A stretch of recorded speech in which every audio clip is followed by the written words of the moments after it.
Monday Night Live. You mean Monday Night Law?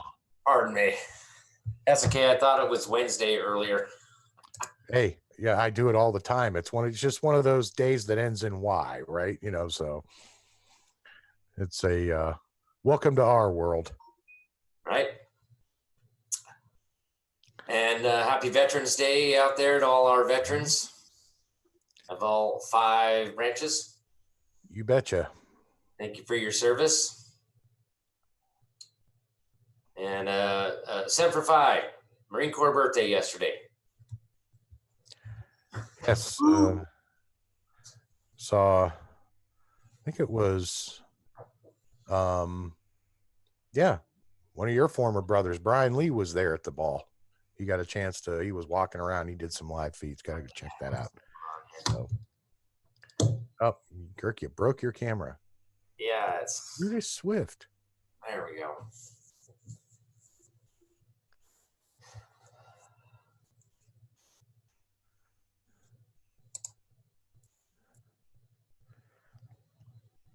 Looks like I have everybody out here on YouTube. We got Rosa. I'm going to say hi to Cynthia, Terry, Sheriff Lynn. Is that a real sheriff we have out here joining us on YouTube? Cool. If so, welcome. Glad to have you. It is believed that we actually do know the name of Agent 19. Ah. And you're going to tell me something that is relevant, right? Well, question, do we know the ID of Agent 19? Oh. Yeah. That I thought you were talking to me. I was going to say, I don't even care. Anybody who won't identify themselves, as far as I'm concerned, means about as much to me as that piece of dirt on the floor you can't see over here. So, just saying. I mean, somebody has something substantive and they want to have a discussion or a debate or an argument, that's one thing. But, to go around talking shit about somebody, get out of here. Right. It's got better things to do than waste our time with crap like that, which is actually one of the things I'm going to get into tonight. Had some good questions. You got another PowerPoint. Yeah. And had some good questions, a couple of them that were posted in my email, and I've shared them in the group. The first one, why I cite the absence of a quorum. And the reason for that is because, obviously, as it says in the rules, if there is no quorum present, business cannot be conducted, right? So, in other words, no more star chambers. You want to shut down that star chamber crap, that's a good way to do it. Instead of putting sincerely or respectfully submitted or whatever at your letter, just cite citing the absence of a quorum, and that's it. They're done. So that's one way, to go in, and even if it's nail them on a technicality, you can say, guys, to know a thing and to be bound to know it are regarded in law as equivalent. Right? You claim to have gone to law school. You claim to know due process of law. So if you don't know what citing the absence of a quorum means, too bad, so sad for you. So that's their one warning. What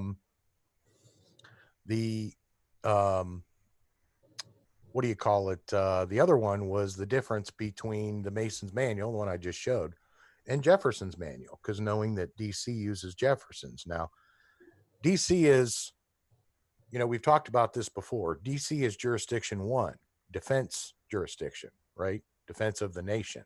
So, and they're also there to settle disputes between the states. Okay. So that's DC's purpose. So they're going to have a book of stuff to handle that job. We out here in the territories or states or whatever you want to call yourself, we are in commerce, right?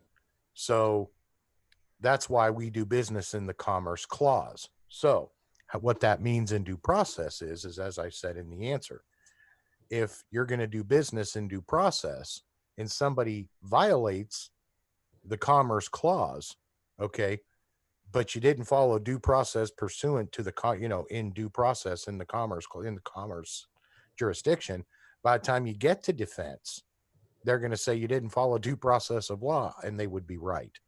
So that's the reason that we always say use your state's preferred manual. What was it, Kirk? About 70% of the states use Masons. Is it 70 or 75 or something? Roughly 70% of the states use Mason's manual legislative procedure. Right. Yeah. So Sheriff Lynn out there real quick, sorry to interrupt, but is there a way to access your congressional documents? Well, the ones that we've shared on eclause.org, or if you're on Facebook, eClause LLC group in the files section. Those are your two avenues to Gus Brenton's running the eclause.org off of the Redress for Dummies on the WordPress. Right. But up there at the top of the tabs there, you go to the tab section, and there's the files over there. Now, I don't know exactly all of the files that are in there. Gus has been working on that for us. He's also been busy working on his bus. So is the question on YouTube by chance? Yes.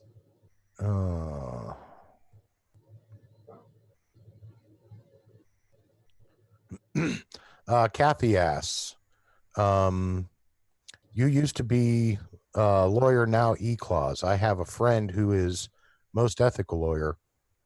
What's the payoff to get him on board? Technically speaking, there's no payoff, because here's what it is. You're only trading one for another. I traded in, I don't even have it with me, my bar card for a business license, right? And I included all of those credentials into this corporation, this company called eClause. So I was able to take every bit of my practice, which includes due process of law, by the way, and incorporate it into this company. And what I did was, as I said, okay, anytime you open a company, you got 5 years of research and development. I'm into my 3rd year. So into my 3rd year, and I've already gone through and researched and redeveloped the emoluments clause. So, I have 2 years left to implement it. So the benefit is he's not going to be paying the bar association anymore. And when I pay my fees and my dues and all of my stuff to manage my company, it all goes into the kitty. So it's my way of contributing into the state, which is the same way with that fiduciary license or that oath of office or whatever. Any of that stuff that we pay for goes into the general fund, right, which is, supposed to be for roads and bridges and, salaries and all of that other stuff. So, and that's the reason that we tax corporations, right, as we do business. So I said it's kind of it's a trade-off. And being a for-profit corporation, there are many benefits and subsidies that you can take advantage of, and the paperwork is like that thick versus a nonprofit, which is about that thick, right? So, again, the stipends and the subsidies and how all that crap works, you end up going into so much, you end up overly burdening yourself in paperwork when you can do the same job in about that much paperwork. And everything is above board. If anybody has any questions, dude, pick up the phone and call me. I don't care, because if there are errors and mistakes, right, errors and mistakes are covered in due process of law. There's process for that. So, that's the nice thing about being a for-profit, is you can correct errors and mistakes within due process without liability, versus in this stack of paperwork, there's a ton of liability in that garbage. I mean, you miss an I or don't, or a T, you just ended up in an audit and it's going to be ugly. You just, you blew 90 days just dealing with an auditor. So there are many benefits to doing business, in the Commerce Clause. That's why we say doing business in commerce. So it is a I mean, let your friend know that with as many, dangers, right? There are a lot less dangers doing this my way than there is doing it their way. The other benefit is because I do everything above board, right? Congress has any questions for me, all they got to do is pick up the phone and ask. So having that mandatory oversight, that actually gives me a benefit. So when I go in and pursuant to due process of law, right, that also affords me an advantage as being incorporated into the state. When I have a client and say, hey, you need to look into this. I have a client and they've got this issue and this government office is involved, and I'm going to cover that investigations and public order in the PowerPoint tonight. So it's a good question. And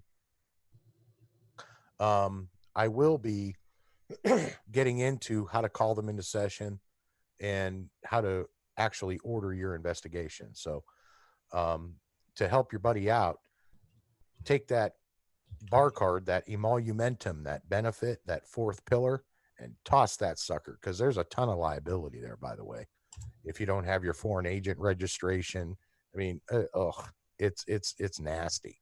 Well, the thing is okay, if they're going to register as a foreign agent, they can't be practicing law. Well, they can't do anything lawfully. They, technically speaking, shouldn't lawfully be representing clients by definition. And I went over this before on the show, but I don't know. We've definitely got a bunch of new people here, and I showed in the Constitution, right, Article 3, what those foreign agents are supposed to be representing, those diplomats, those ambassadors. Right. Is you're from a foreign nation, from a foreign country, okay? Right. And that foreign agent registration would be to register to represent foreign dignitaries. Right. Kathy says she was told to file a bar complaint. Every one of us was told that. You know what they're going to do with them? They're going to dismiss. I think Gentry and I did that initial amicus project, and he had found that there are states with 100% dismissal ratings by the Bar Association when people file complaints against bar members through the bar. So there's absolutely no oversight. It's a good old boys club, right? So the only thing to do is to go in there and take over that good old boys club and say, hey, you're going to come in here and do business and commerce and play nice with the rest of the kids, or you're going to go the hell back to Britain where the hell you came from. I really don't care which one.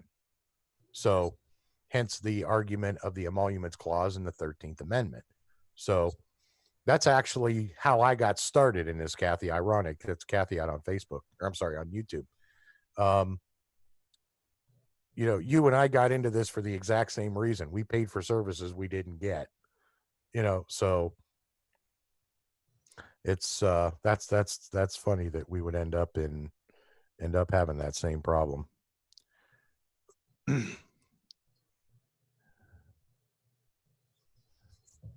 I don't know, Anna. With your PowerPoint presentation there, I'm gonna break out the. Yeah, I'm ready to rock. So I was just answering that question out on YouTube. Yeah, I'm gonna go over the warrant and stuff and explain some of the. Oh yeah, do that. I've looked up according to their statutes that they're quoting in here. Mm-hmm. So.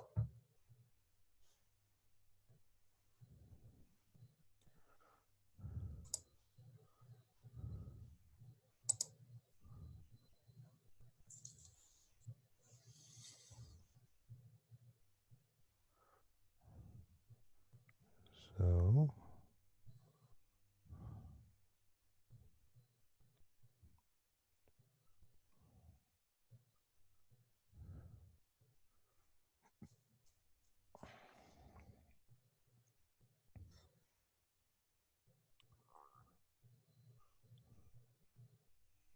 Got some new faces out on Facebook too. Is that is she a Cresswell? Serious influx of new people. Gloria Starks, welcome. Tracy Remington or Tracy Remington, good to see you back. Joyce Smith, new face. Stephanie Granger, haven't seen you around in a while, Steph. Doug, same thing, haven't seen you around. Valerie, you're bouncing back and forth between Facebook and YouTube. That's funny.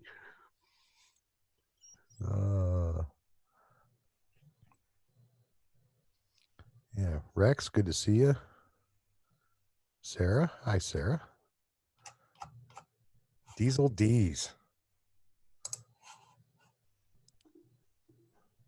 So for those of you on Facebook and YouTube, you know, if you're here asking for us to help you directly, first of all, I highly recommend that you go watch the educational series, okay, episodes 1 through 8 on Facebook, Kirk's Law Corner page, which is where, if you're on Facebook watching live from there, that's the page.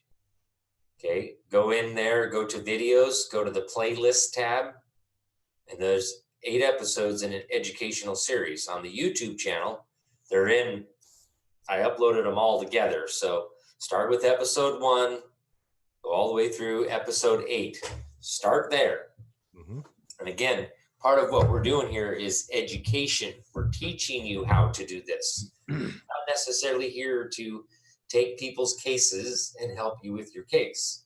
Well, it's even more so than that. I mean, we can give you just bits and pieces and direction, but because there are elements of your case that only you know, okay, what we're going to help you do is do the presentation, okay, the stuff that you need to know for that, okay.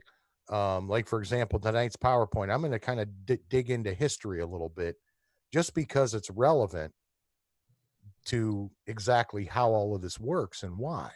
So as far as like I'll go ahead when I'm done with that and I'll post up the congressional service document again, and I'll run through that with you guys just to show you.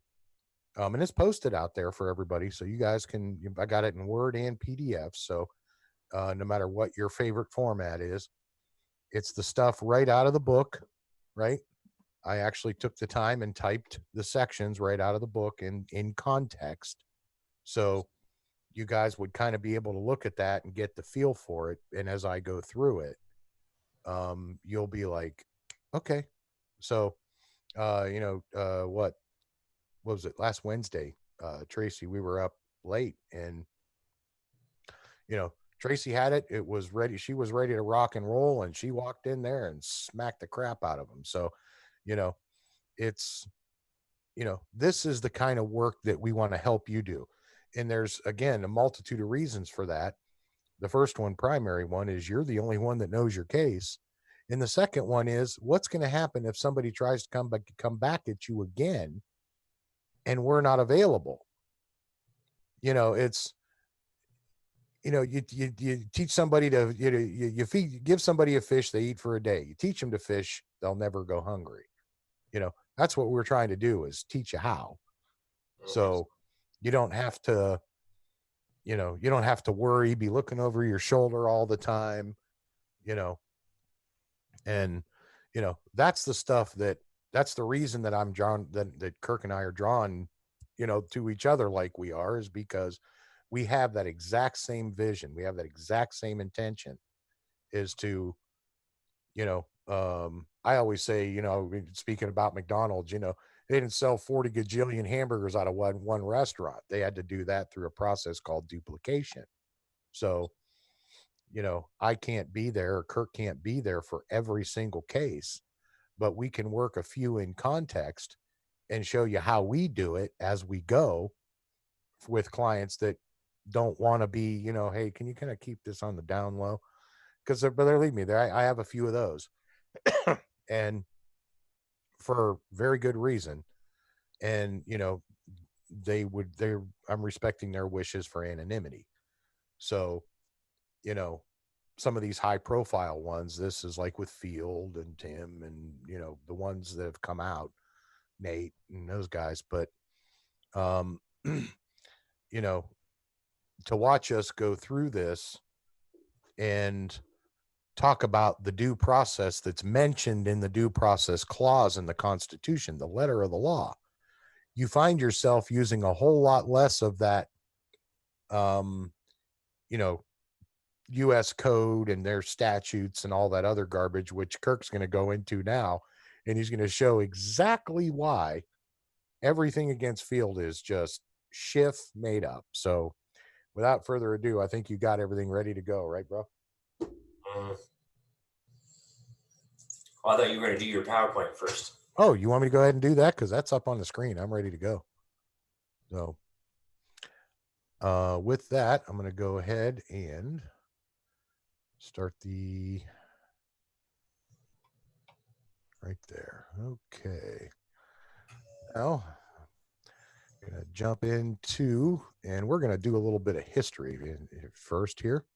It's going to be a fun night. So we are Kirk's Law Corner and E-Clause LLC. I'm hoping that the animation works better with this new configuration, so we'll see. And Monday Night Law with your hosts, Kirk and myself.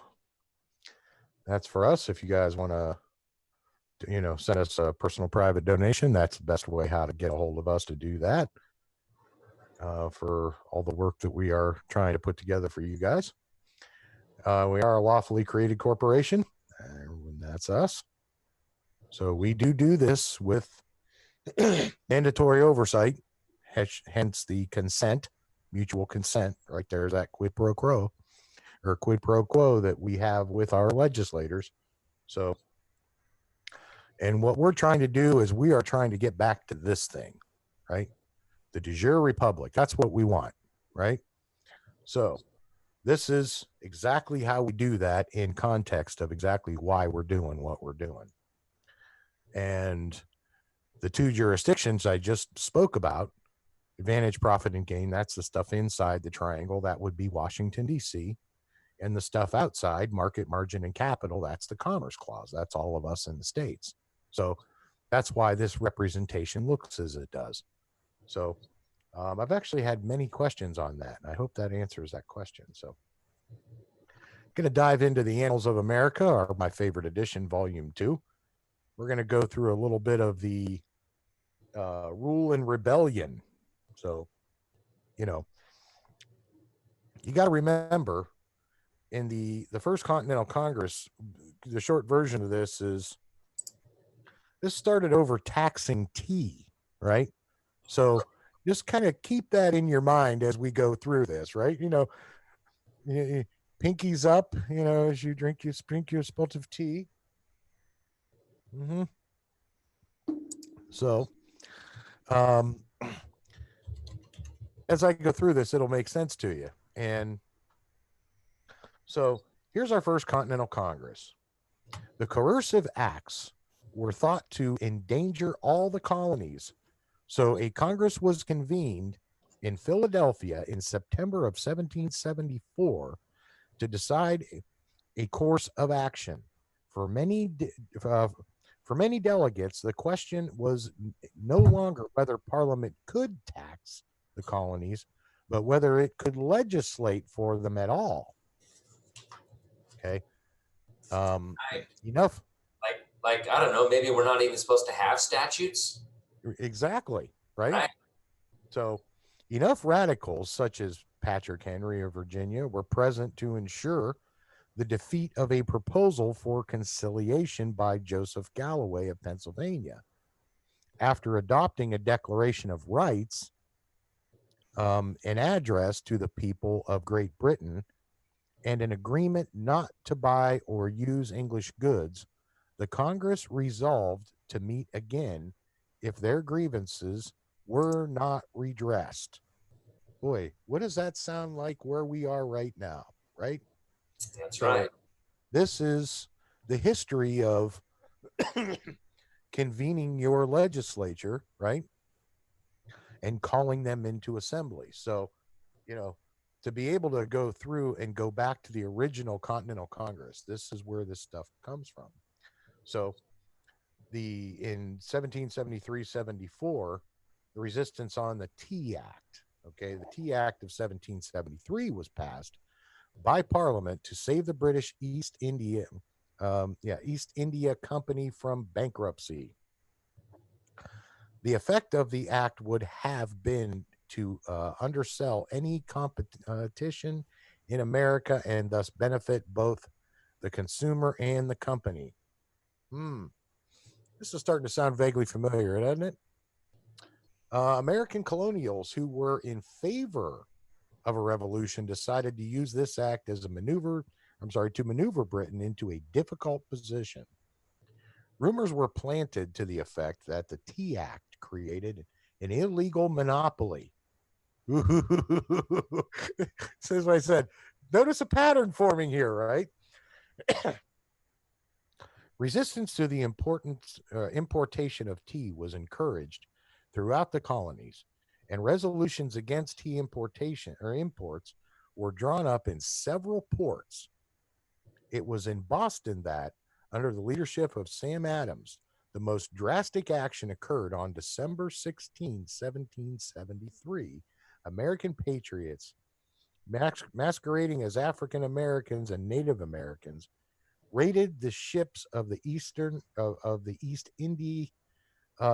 India Company that were docked in the harbor and dumped the tea into the ocean. 2 sets of resolutions against importing tea are reprinted below. I didn't go into this. This is just, giving you the highlights. The resolution of New York Sons of Liberty were the result of a meeting held in late November. Those of the citizens of Philadelphia are dated February 3, 1774, and reinforce a position taken the previous October. So, kind of giving an idea. The idea of challenging monopolies is not an old proposition here. This goes back to the Tea Act of 1773 and 1774. So this is not shift made up by yours truly. This we've done this once or twice in history. So at least once or twice. Exactly. So we're going to go into February 5, 1774 here, and the independence of the Massachusetts legislature. The Bay Colony was a leader in the growing resistance to royal authority. The legislature of Massachusetts attempted during 1773 to stimulate intercolonial cooperation through committees of correspondence. Governor Hutchinson contested the determination of the legislature to exercise its prerogative in appointing such committees. In reply to the governor's criticism of the Massachusetts House of Representatives, a committee consisting of Sam Adams, John Hancock, and others submitted the following report on February 5, 1774. And this, of course, was a report, right? Much unlike the weaponized family court report. And it reads, actually, as I went back through it, I started to look at some of the language and was like, God, we have done this before. It was just like, it was almost bizarre, man. I felt like I'd stepped back in time in the Matrix. I mean, it was like, holy crap. So Lord Dartmouth on securing the submission of Massachusetts. Now, this is where it starts to get kind of a little bit interesting. The cumulative effect of the reports of the colonial resistance to British rule during the winter of 1773 and 74 was to make Parliament more determined than ever to assert its authority in America. The main force of their actions fell on Boston, which seemed to be the center of colonial hostility. General Thomas Gage, Commander-in-Chief of the British Army in America, was appointed Governor of Massachusetts. In the following letter to Gage of April 9, 1774, Lord Dartmouth, the Secretary of State for the colonies, spoke of the ministry's determination to make Massachusetts submit. Again, Stop me if any of this is not sounding familiar to you, right? So, Governor Morris against revolutionary enthusiasm. Now, remind you, there's always at least two sides to an argument. So, Governor Morris of New York feared the social upheaval that would be, be thought likely to occur in the event of a democratic revolution, right? Morris was a member of the colonial aristocracy and believed that if the disputes with Britain continue, we shall be under the worst of all possible dominions, the domination of a riotous mob. See anything happening in current events that would strike that nerve there, bro? But when the break with England came, huh? A few things, maybe. Right? But when the break with England came, Morris supported the American cause. The occasion of the following letter of May 20, 1774 to John Penn was a meeting in New York called to consider Boston's proposals to stop all trade with Britain. Right? So this is why I say everything happens for a reason and will end up ultimately being, it goes back to trade, right? Those foreign emoluments, right? So don't mean to get ahead of myself here a little bit, but that's the topic that we're talking about, foreign emoluments, right? So we have a definition in the dictionary that isn't defined. So let's do that, shall we? A proposal for a colonial or for the Continental Congress. Early in May 1774, the Boston Committee of Correspondence sent a circular letter throughout the colonies urging a stoppage of trade with Britain. This appeal was met with a mixed response. In New York, a committee of 51, dominated by merchants, drafted a reply on May 23. While this committee had no desire to halt trade, it was determined to maintain control of the anti-British sentiments of the populace. The reply, therefore, sympathized with Boston's situation, but implied that only a Continental Congress could suitably handle the matter, right? Would that be they wanted representation, no representation in the process? This is exactly what we're all talking about, right? No representation, right? Taxation without representation, ultimately speaking. Basically, the people, petitioned with their grievances, and they were just ignored. Exactly. So to see this happening again in current events, remember, this is Annals of America, Volume 2, that these are quotes from. Right. So 1774, this particular one from May 23rd, for example. So I was waiting for you to get to July 6, 1775. I'll get there. That's why I said I just took some of the cliff notes. But this is the beginning right here of where the people started coming together and saying, we've got some serious problems here. These guys over there, these jackwagons, are not responding to our grievances, and they're just keep imposing more despotism. That's right. The bar, British Parliament. I mean, it's the same actors. That's why I said, how many times have we said it, Kirk? It's the same actors pulling the same shit over and over and over again, right? It is. So remember, we talk about in the Declaration of Independence, right? Quartering large bodies of, standing armies and all that. So there's actually the quartering act that goes with that declared conduct of a tyrant. Okay. When news of colonial opposition in 1773 and 1774 reached England, Parliament rapidly passed 4 acts labeled by the colonists as the Intolerable Acts. One of these was the Quartering Act of June 2, 1774, which applied to all British America and gave colonial governors the right to requisition unoccupied buildings to house British troops. However, in Massachusetts, the British troops were forced to remain camped on the Boston Common until the following November because the Boston Patriots refused to allow workmen to repair the vacant buildings General Cage had obtained for quarters. So they sensed something was coming, right? You know, so I said they were born at night, but it wasn't last night. That'd be the erecting a multitude of offices and sending hitters Uh-huh. officers to harass our people and eat out our substance, Just saying. or quartering large bodies of armed troops. Uh-huh. Oh yeah, that would be a declared act of tyranny, wouldn't it? Just saying. So this is why they don't want you guys to learn this stuff, which is specifically the reason I'm teaching you it. So, resolutions against trade with England.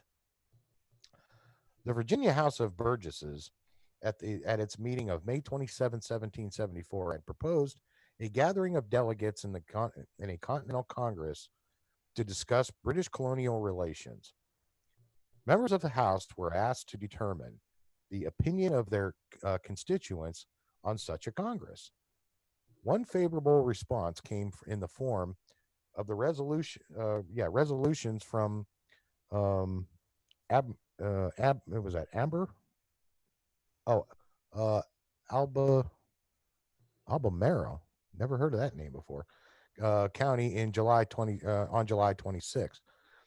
This document, which was drafted by Thomas Jefferson, summed up colonial grievances against Britain and urged a stop on trade. So, let's see, Albemarle. I was going to say somebody in the comments tell me how to say that, but never mind. You get the idea. So, Thomas Jefferson's summary view on the rights of British America. Now, this is where we're going to start talking about rights, right? Because, we've talked about, their grievances. Now, these people are starting to get pissed. They're like, hey, we've got rights here, right? So, if we're going to talk about our rights, let's know how they did it. So, news of the Boston Port Bill closing and otherwise punishing Boston until it apologized for the Tea Party of the previous December reached Williamsburg, Virginia, in May of 1774. In response, certain younger members of the Virginia House of Burgesses, among them Thomas Jefferson, submitted a resolution calling for June 1 to be set aside as a day of fasting and humiliation for this and every injury to American rights. Lord Dunmore, the royal governor of the province, promptly dissolved the House. He has dissolved representative houses repeatedly for supporting with manly firmness. That's starting to have a familiar ring to it, doesn't it? It's funny when you read even just like right here the history of the revolution in the first Continental Congress of what they're talking about, what their grievances were, and then you look at today's time and it's like, okay, this is 1773, 1774. Right. Okay, then you go back to like 1215. What was going on in 1215? Some of the same shit. stuff. Yeah. So that's why I say, this is not our first rodeo here, guys. So, and we're pissed about a little bit more than tea, just so you know, right? So, under the leadership of Patrick Henry, the members adjourned to the Raleigh Tavern, where they resolved to call for a general congress of the colonies to consider those measures which the united interests of America may from time to time require. They also summoned a special Virginia Revolutionary Convention for August 1st to decide what might be done to help the people of Boston and to elect delegates to the General or Continental Congress when it met in Philadelphia in September. Jefferson's constituents of, some Albemarle County, whatever, I don't even know if that's even still a place, elected him to represent them at the Virginia Convention. He drew up a draft of instructions in July, which he planned to lay before the members, hoping it might serve to guide the delegates at Philadelphia, right? The rule of law, right? So we're going to play by a set of rules here. The result was the summary view of the rights of the British America. While the Virginia Convention eventually rejected the view as too radical, imagine that, the effort established Jefferson's reputation as a revolutionary pamphleteer. Oh, could that be like today's social media, a pamphleteer? Interesting, isn't it? A little bit of long forgotten trivia, pamphleteer, right? That would be us on doing this out on social media. Here's a letter from Thomas Jefferson, wrote to Monroe, June 17, 1785. Its soul, its climate, its equality, liberty, laws, people, and manners. My God, how little do my countrymen know what precious blessings they are in possession of, and which no other people on earth enjoy. Let that sink in just for a minute. You know, this was Thomas Jefferson in 1785. Wow. I had to throw that out there because it was relevant. But resistance and reprisal. A special convention of delegates from the countries, counties of Virginia met at Williamsburg on August 1st, 1774. The convention agreed to an association for the cessation of trade with Great Britain, similar to the agreement adopted 2 months later by the Continental Congress. In addition, delegates for this first Congress were elected and given instructions printed below. Basically, it was how to disseminate the information, for kind of a lack of a better expression. So, this is absolutely not, like I said, this is not the first time we've done this.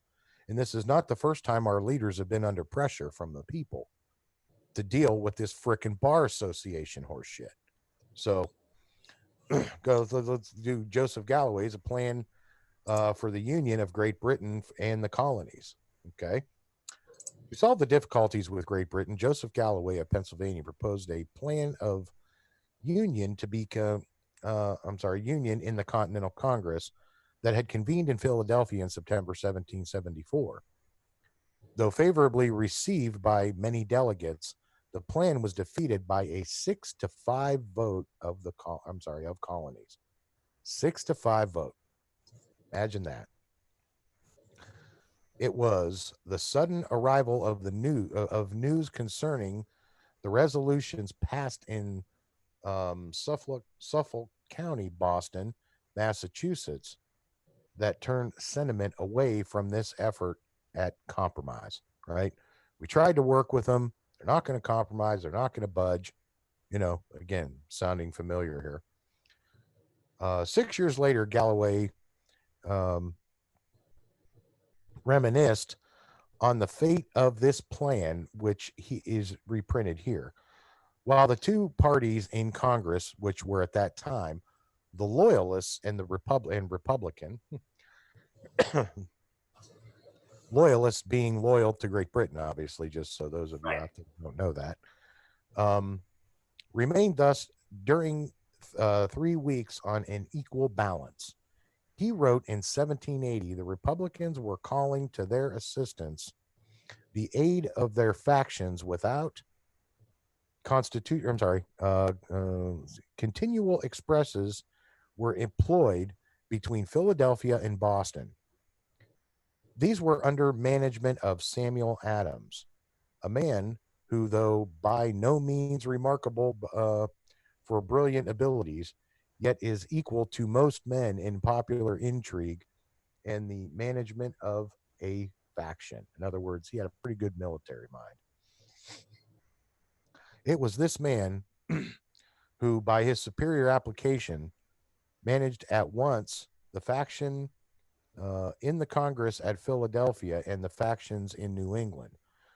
Whatever these patriots in Congress wish to have done by their colleagues without, to induce General Cage, then at the head of His Majesty's army at Boston, to give them a pretext for violent opposition or to promote their measures in Congress. Now, that sounds like lobbying, doesn't it? Mr. Adams advised and directed to be done, and when done, it was dispatched by express to Congress.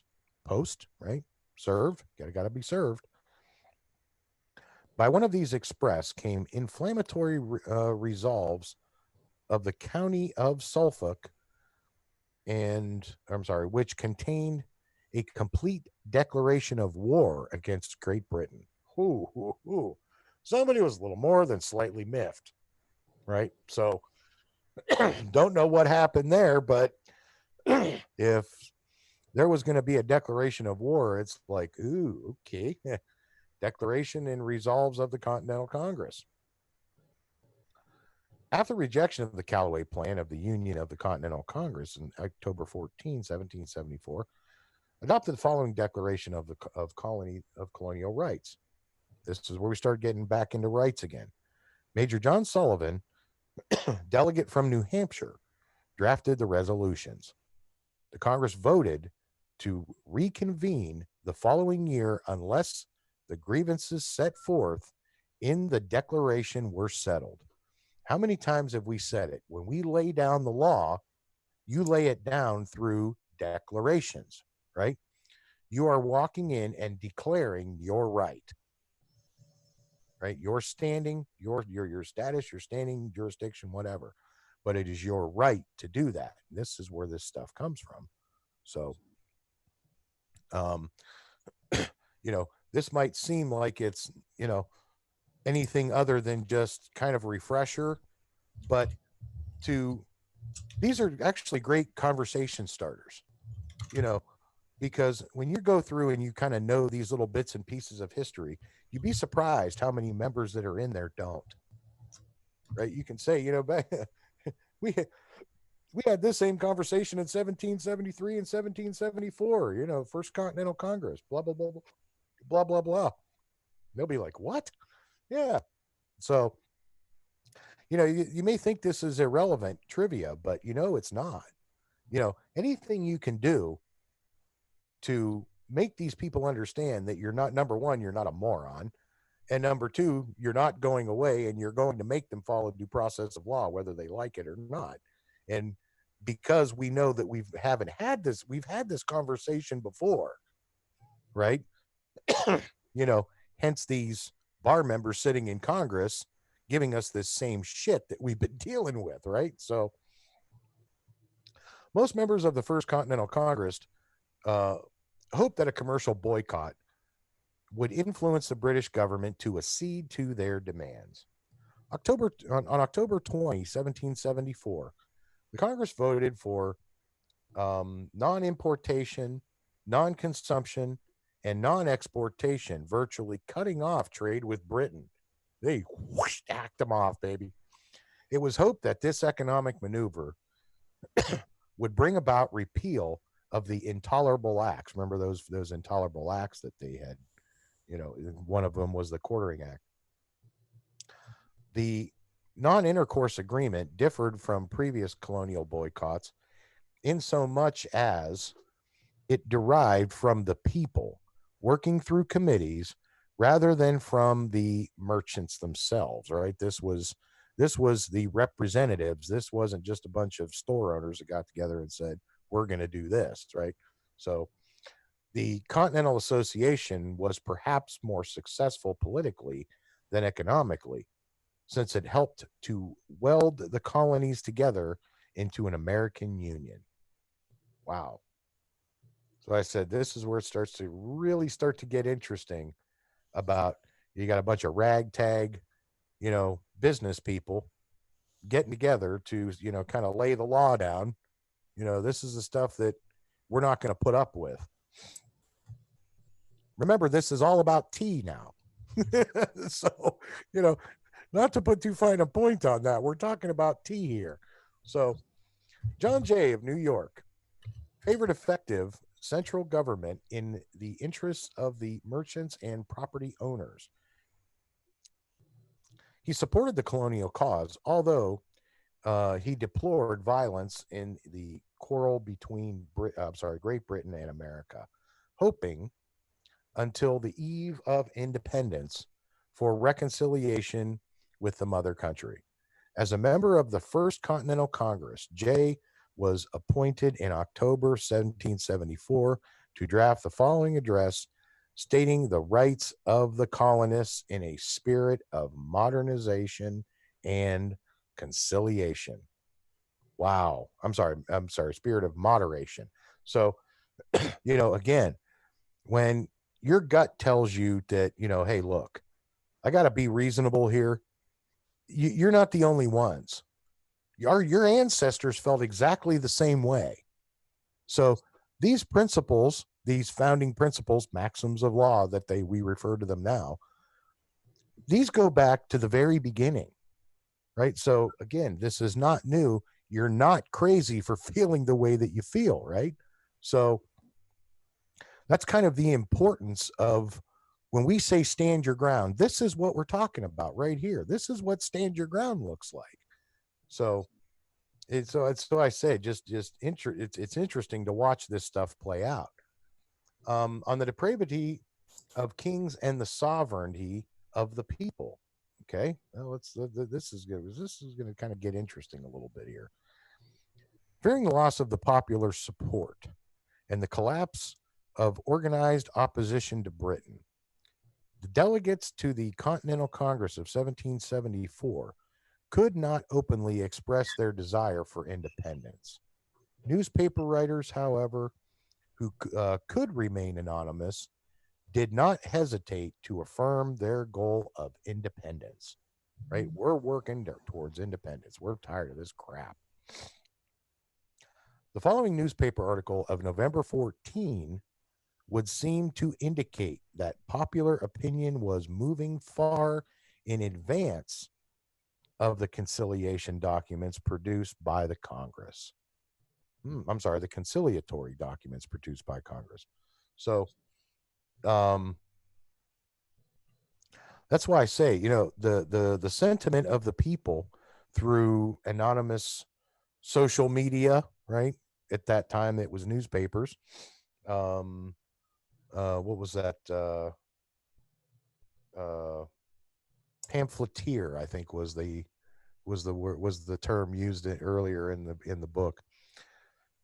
So ironic that would be us Facebookers and YouTubers now. We're pamphleteers. Mm-hmm. Proposals for manufacturing.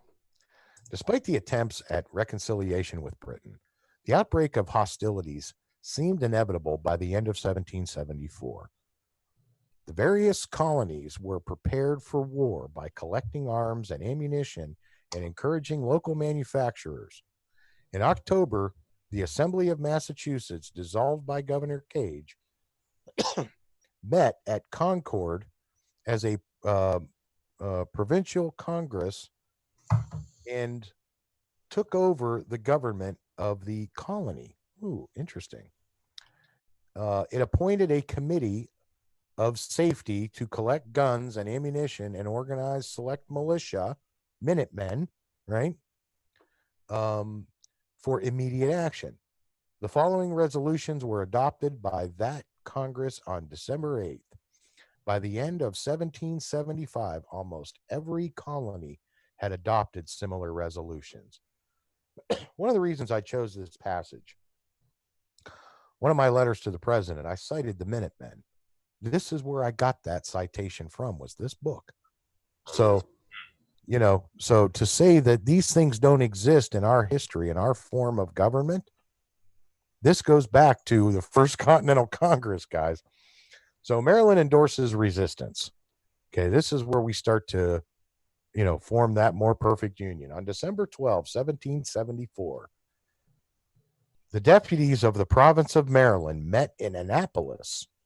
The following report of their meeting constitutes an endorsement of the Association of the Continental Congress in resolving to form a provincial militia. The Maryland delegates went beyond the express recommendations of Congress. They said, you know what, we're going to do this. We don't care if you like it or not. So Samuel Seabury, the controversy between Great Britain and her colonies, in spite of the intolerable acts, Samuel Seabury and other Tories devoted their literary efforts to keep the colonies loyal to the crown. Seabury was signed his pamphlets, a Westchester farmer, by the way, tried to convince the colonists that their greatest freedom and good lay in their submission to British rule.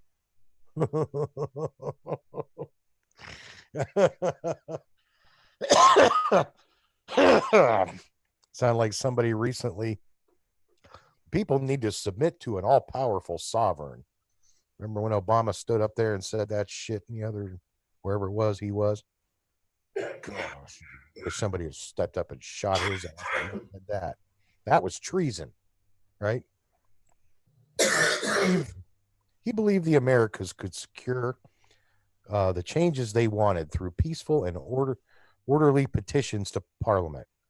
The following selection, dated December 24, 1774, was a letter in reply to the anonymous author of a pamphlet that had taken the other side. So just kind of a way to go into, and of course, remember the Republicans and the Loyalists, and there was always the Loyalists were trying to, there's always that side that is afraid to let go and dive in with both feet, right? The difference between the order makers and the order takers.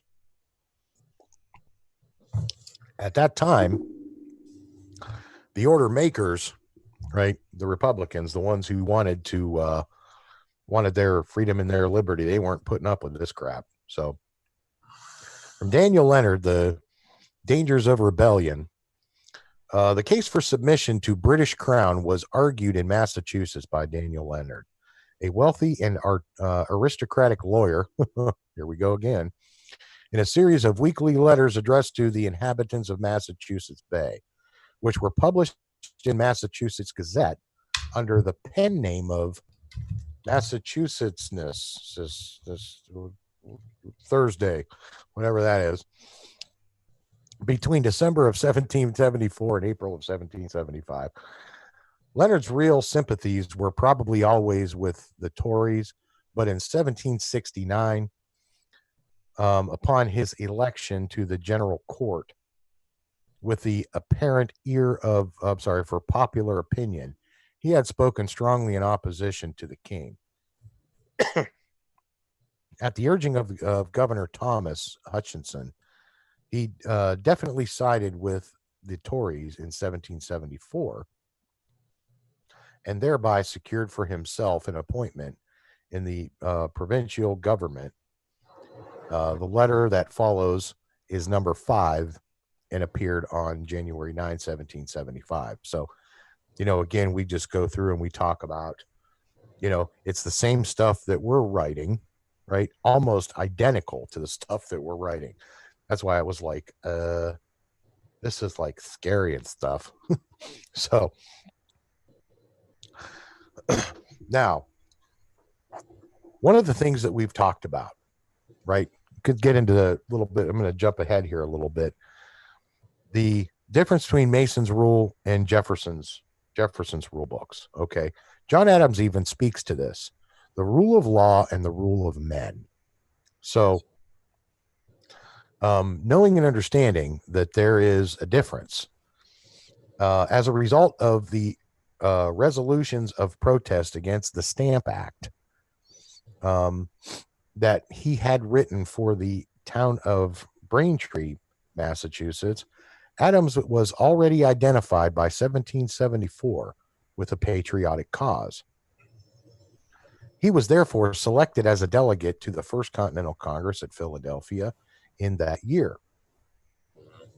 Upon his return to read the letters by Massachusetts of Daniel Leonard in the Massachusetts Gazette, arguing the loyalist point of view, though he did not then know who the author of the letters was, Adams prepared letters of his own in reply, of which the following appeared in the same paper on February 6, 1775, under the pen name of Novangulus, I guess is how you pronounce that. Say that one 3 times fast. Yeah. Novangulus. Right. So pen names, again, not an old habit. He had not yet come to believe in complete independence, as the letter shows. The remarks that he quotes in order to refute them are all those of Massachusetts. So, and no, I'm not going to try to say that guy's name again. So, Massachusetts, and it's fun. So, here's a name you guys will probably know. Edmund Burke on Conciliation with America. Let's see here. To reconcile British superiority with American liberty will be my great object. Edmund Burke told his constituents of Bristol in 1774, and this may be regarded as a purpose of his famous speech on conciliation with America, reprinted here in part, which was delivered to the House of Commons on March 22, 1775. The occasion was the belated proposal by Lord North's ministry, there's that ministerial army again, to exempt from taxation any colony that would voluntarily undertake some of the expenses of civil and military rule. Because the amounts of such expenditures were not specified, and because the moment the colonies were under subjection by force, Burke thought this proposal ignominious. So, a method of ransom by auction. That's basically what he was talking about. He believed that Parliament had the right to tax the colonies, but the right was not worth insisting upon at the cost of military suppression. Now, when we talk about that conduct of a tyrant, he has attempted to render the military independent of and superior to the civil power, right? That conduct of a tyrant. Edmund Burke saw this coming. That's the reason I posted this. So, Patrick Henry, this is where I actually did take this section because this is one of my favorite parts of the book. This is his give me liberty or give me death speech.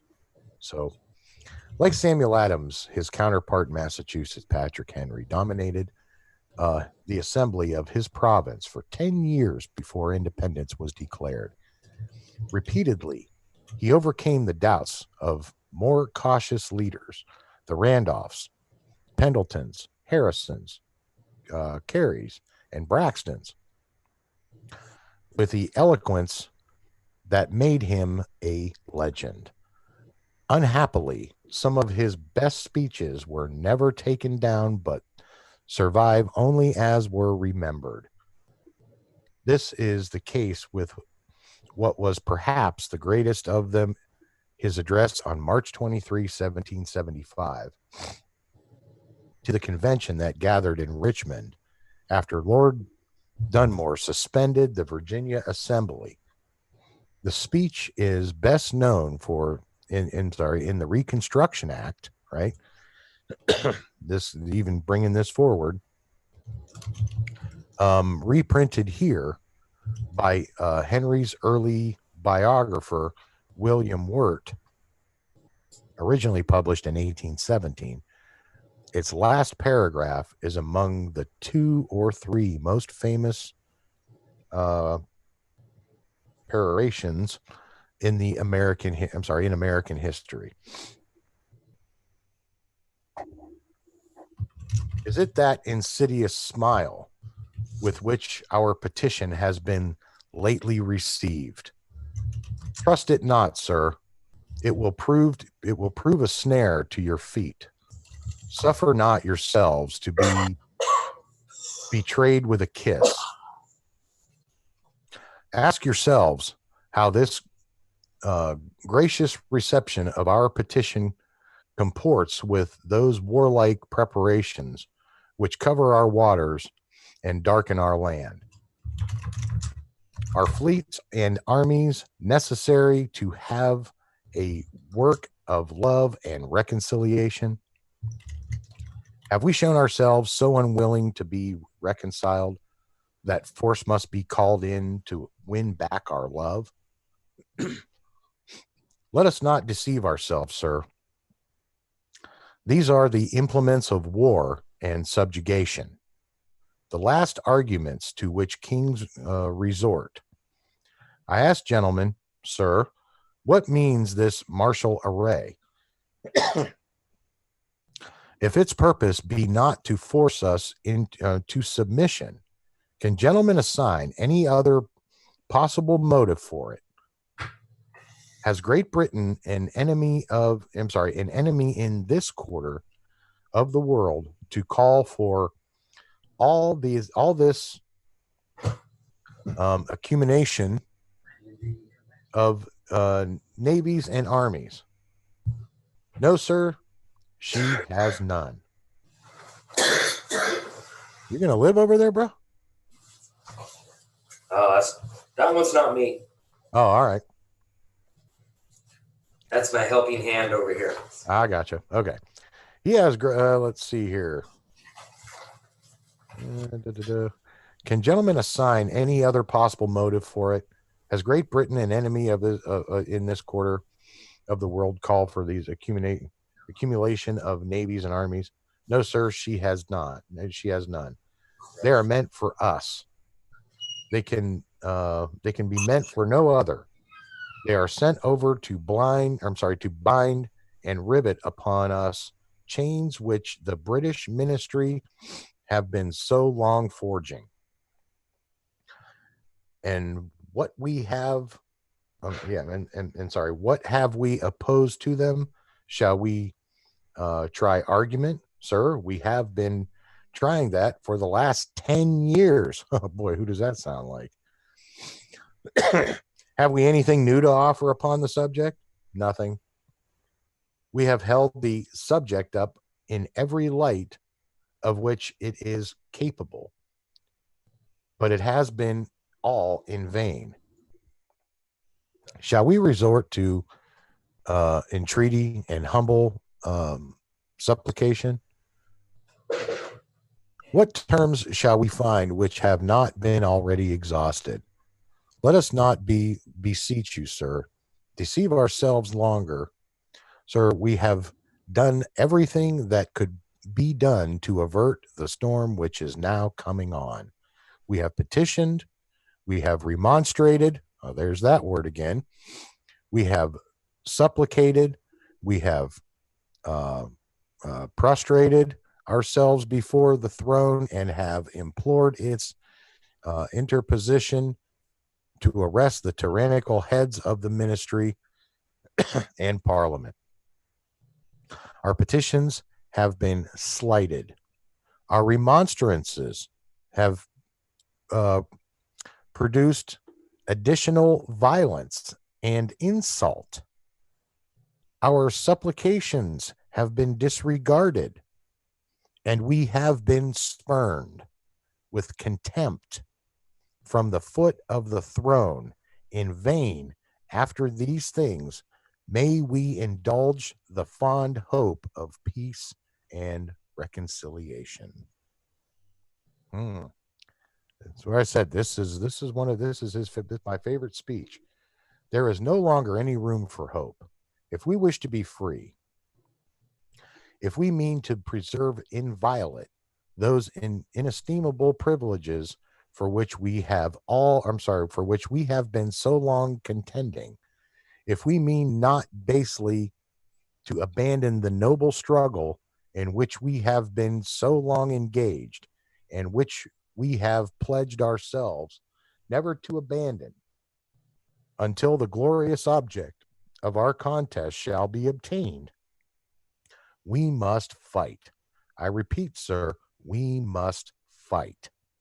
An appeal to arms and to the God of hosts is all that is left us. They tell us, sir, that we are weak, unable to cope with formidable and adversity. But when we shall, but when shall we be stronger? We will be the next week or the next year. Will it be when we are totally disarmed, and when a British guard shall be stationed at every house? Shall we gather strength by irresolution and inaction? Shall we acquire the means of effectual resistance by lying supinely on our backs and our hugging the delusive phantom of hope until our enemies shall have bound us hand and foot?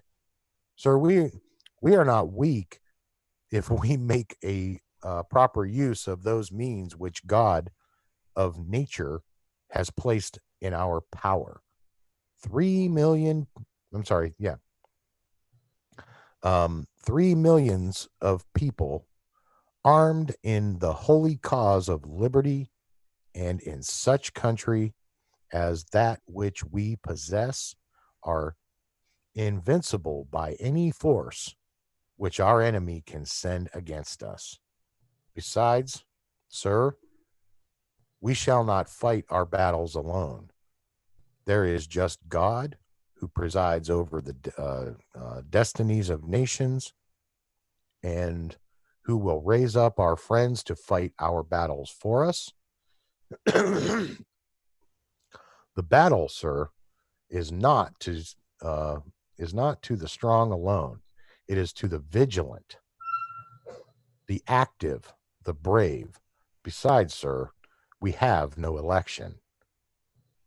If we were based enough to desire it, it is now too late to retire from the contest. There is no retreat, but in submission and slavery. Our chains are forged. Their clanking may be heard on the plains of Boston. The war is inevitable, and let it come. I repeat, sir, let it come.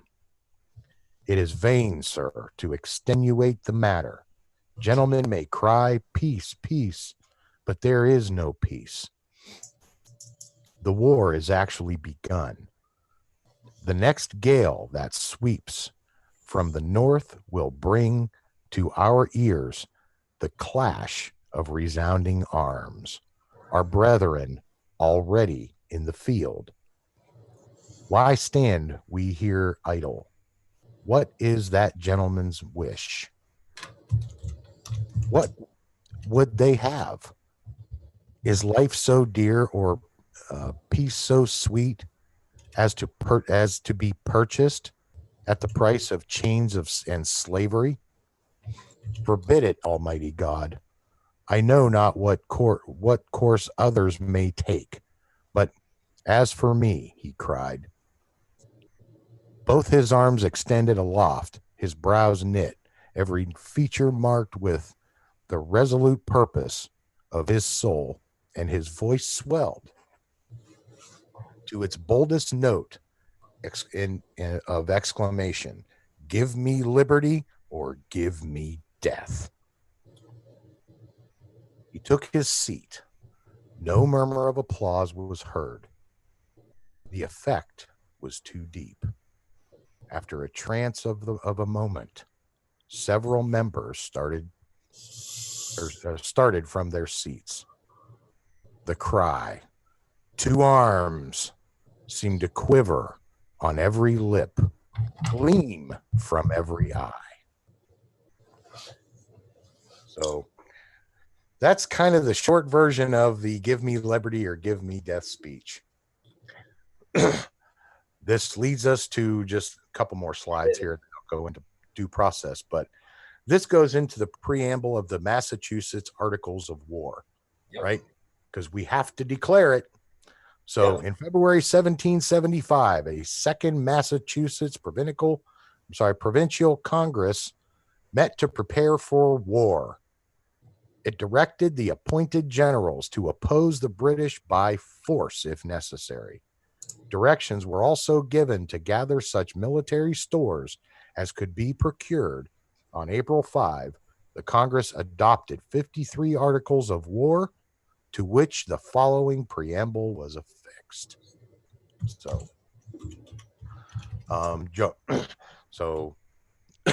shortly thereafter, John Adams, the formation of new state governments, right? They were determined, they wanted the powers within the states. The people had the power. The people wanted representation, right? Equal representation under the law. 1775, just saying. Most of the colonies in 1775 were still operating under their original charters. As relations with Britain deteriorated, several colonies appealed to their Continental Congress for aid in forming new state governments. John Adams, in the autobiography he wrote many years after these events, recalled that Congress neither claimed nor offered any leadership in this matter, but referred to each state back to its own constituents. The new state constitutions that were devised during the Revolution were not the result of popular democratic movements, but were produced by those who already held positions of authority to provide the political unity necessary to fight the war with England. So those constitutions were not of the people, by the people, for the people. So hence the reason that language appears in ours as it is today. As to pay, sir, I beg to assure the Congress that as no pecuniary consideration could have tempted me to this is George Washington's speech, by the way, could have tempted me to accept this arduous employment at the expense of my domestic ease and happiness. I do not wish to make any profit from it. I will keep an exact account of my expenses. Those, I doubt not, they will discharge, and that is all I desire. Boy, who does that sound like? Doesn't that sound a lot like Trump? Just saying. I don't know. This was George Washington's answer to Congress on his appointment as commander-in-chief, June 16, 1775. He said, you don't have to pay me for this job. This is my job. This is my country. And your favorite document, I couldn't leave it out.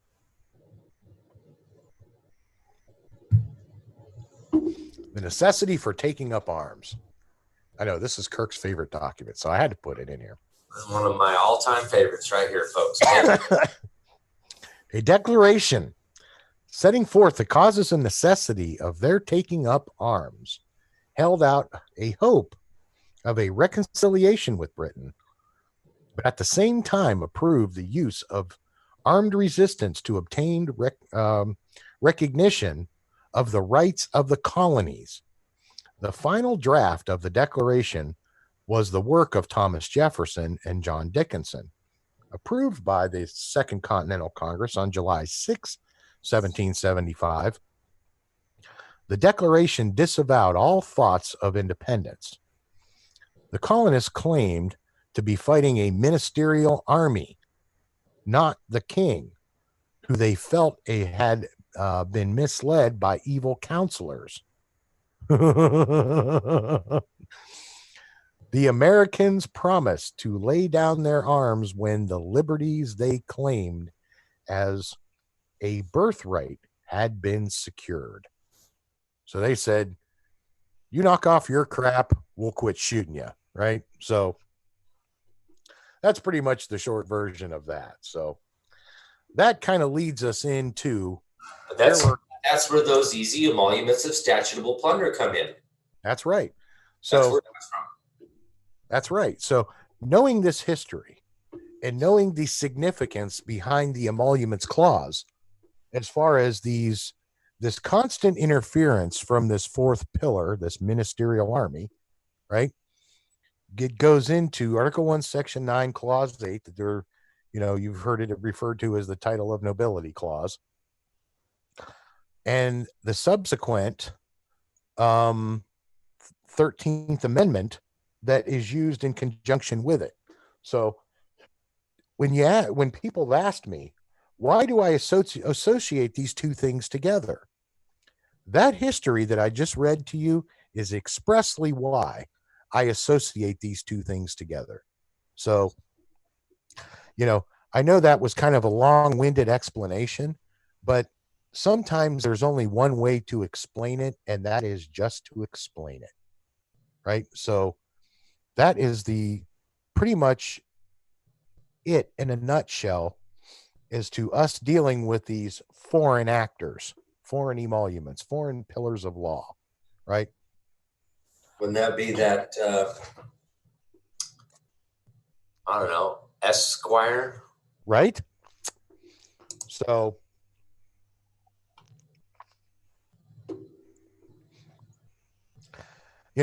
this is why when I say, you've been scammed by the useful bar idiots, those confidence game and their confidence game and trickery and snake oil salesman and confidence man and all that other horse shit with their entitlement programs and their benefit bar card.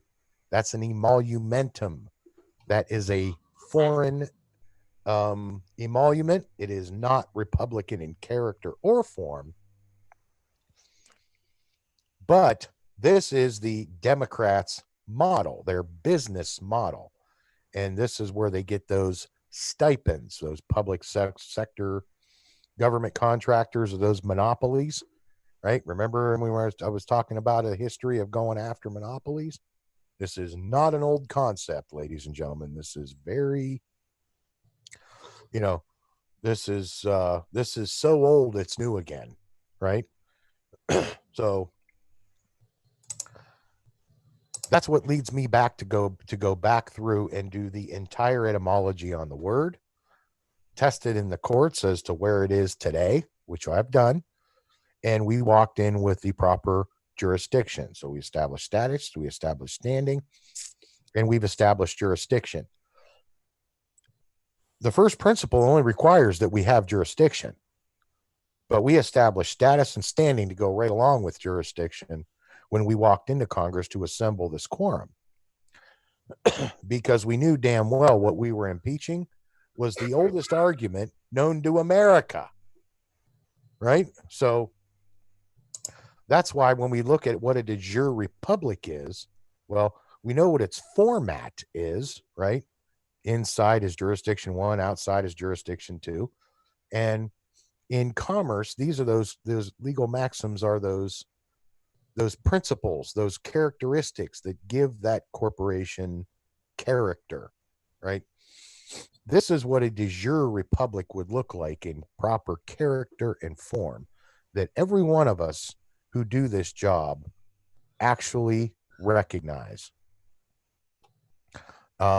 So that's expressly one of the reasons why I went ahead and said, you know what?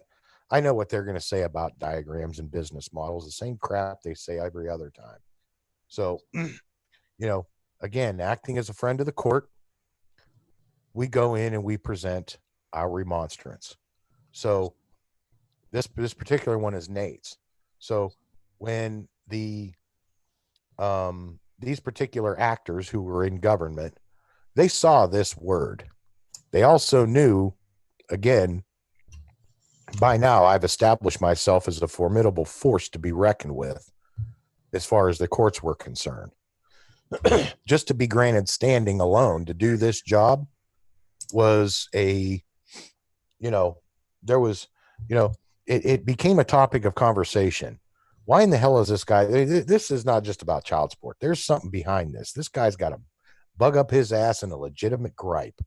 So, you know, if all he wants to do is come in here and make a presentation, and he has forgotten all this, he knows more about this history than every one of you people combined, you need to sit down, shut up, and let this man talk.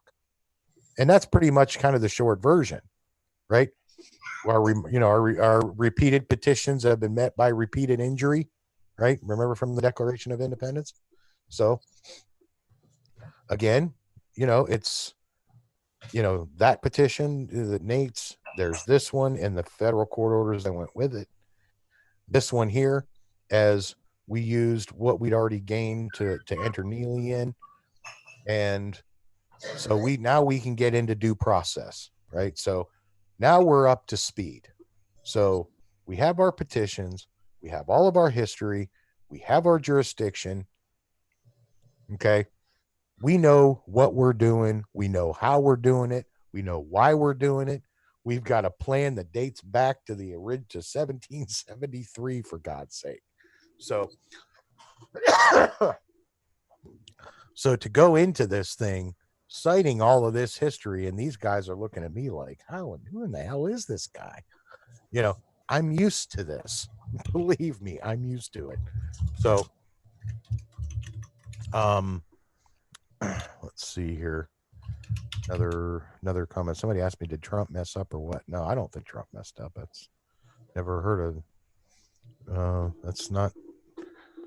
That was never a consideration for me. So let's go through the motions. Remember the first 5 and subsequent subcategories of number 5. Okay, so this is getting into answering the questions out there about how to take things to Congress. Pay attention. Here you go. Right. So you've prepared your remonstrance, your document, right? And you want to enter that into a quorum. Well, you have to have a motion, right, that supports the document. So what motion? So let's start with incidental motions. Is it an appeal? Is it a point of order? Is it a parliamentary inquiry and like requests for information? Or for something for orders of the day? Okay. And to get proper standing subject matter jurisdiction under all this shift made up, it was not easy to do. So requests or motions for leave to withdraw a motion or question is under consideration. So again, you can go down through these, as many as you want. I'm going to give you the most common ones.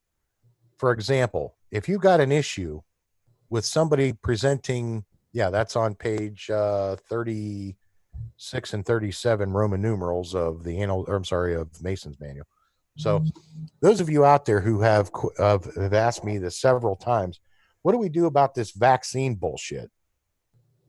Well, that would be a number 23. You want a motion to postpone indefinitely, right? So, and that could be pending the outcome of a study that has just begun that may take 5 years, right? So you can give, especially with stuff, sciences that are not exact, something that is opinionated like that, you can give 95 reasons to postpone as opposed to their one reason to pass, which is money, right? So, just kind of keep that in the back of your thought as you are considering if you want to challenge vaccines or any of that medical garbage. But there's a bill out there already and you want to postpone it indefinitely. That would be a number 23. Main motions have been through this. Main motions, questions to present a bill, resolution, or other substantive proposition for passage, adoption, approval, or rejection. Okay, so this is the most common motion used once a quorum is assembled. Okay, you'll exchange motions back and forth with members of the quorum or other witnesses even. I mean, it's hard to say. It's been so long since anybody's actually done this the correct way. Nobody knows how to do it, hence what's going on in Washington. So, this is the list, but I would say of these, 23, 24, 39, and 40 are going to be your most common. And here's why. Because most of this crap, these forced adoptions and all this bullshit, you want it expunged. You want your kids back. You want your property back, whatever it was they stole from you. So the thing you have to do is you have to expunge their SMU, right? You got to wipe that off the record. Give me my life back, you dirty bastard, right? You claimed and exercised a power and pillars of law that ain't lawful. That's shit made up. That's doing something you don't have the power to do. So, when I talk about a lot, especially Congress giving away powers it doesn't have, there's the two examples right there. Implementations of two pillars of law that are definitely would be considered acts of treason. If you consider in the beginning, we went to war over tea, for God's sakes. So that's why I said, let this sink in for just a minute, right? So knowing and understanding that the petition of remonstrance being cited in that book, in that history, was the last straw before we went to war. Okay. Telling them this history, or reminding them of history, somewhere in context of your document, you'll see that I do that frequently. There's a reason for that. I'll cite something of, yeah, we faced something like this. It was called Vietnam. Or, yeah, we faced something like this. It was called Korea, or Desert Storm, or whatever. So, in other words, you're letting them know that, number one, you're no slouch. You've taken your time. You've done your homework. And when you cite some piece of history like that, you'd be surprised how many times they're going to pick that book up. Where the hell is that book? He keeps mentioning that damn book. And they'll go pick that sucker up and they'll go, holy shit, this guy was right. Maybe I need to reconsider my position. Yeah. Now, there's two schools of thought here. Part 9, sessions and meetings, Chapter 72, sessions of state legislatures and calls for special sessions. So if we talk about peaceable assembly, right? They're out doing their job. They're not in session. You want to call them into assembly. Okay. This section of the book, section 780, is what does that. This is the mechanics behind assembling your quorum, assembling your legislature.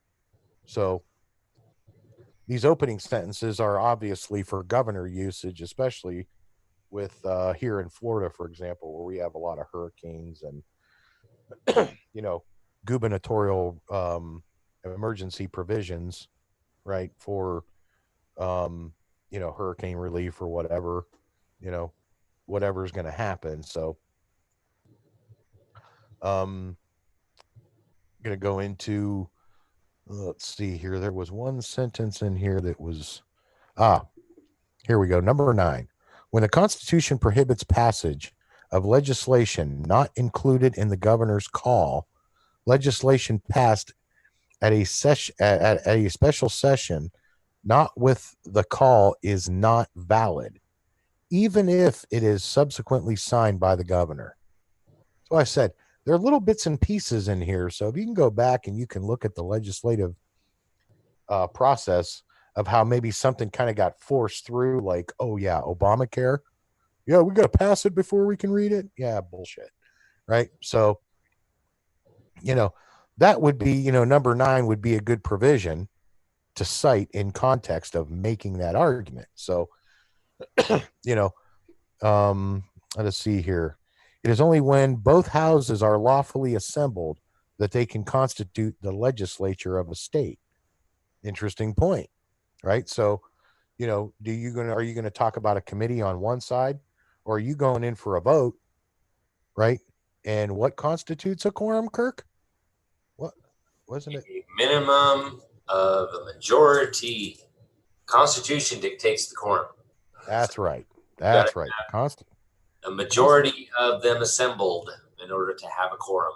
Right. And that's in both houses, right? Just what it just says right here, both houses. Right. So If both houses are not assembled, how can they claim that they did anything lawfully? Bingo.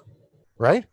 That's why I said somebody somebody ain't following the rules here. Not even the ones in the book. To say nothing about, the statutes. So and of course let's see here. Here we are. State constitution or statutes often include provisions whereby a legislature may call itself into special session. Well, again, would that be by petition of remonstrance? Article 1, claim and exercise of a right? So, this is where you would cite this kind of stuff and where you find it. By the way, this is page 554 in the Mason's Manual. And the rest of the section just goes on of adjournment of legislative session. So I won't go into, how they get themselves out of work. So, but joint sessions. Okay, here's joint sessions. And this is actually kind of interesting. The two houses of the legislature may have the right to sit in joint session for certain purposes, but the right to sit, the right so to sit is limited. Constitutional right cannot be augmented by the legislature. So in other words, they can't use their office for as an advantage for a personal benefit. Advance an agenda that is not constitutional, for example. Right. So, again, skip adjournment. That's shmew. So, sessions open to public. I've been asked about this several times and in several emails. So I'm going to cover this.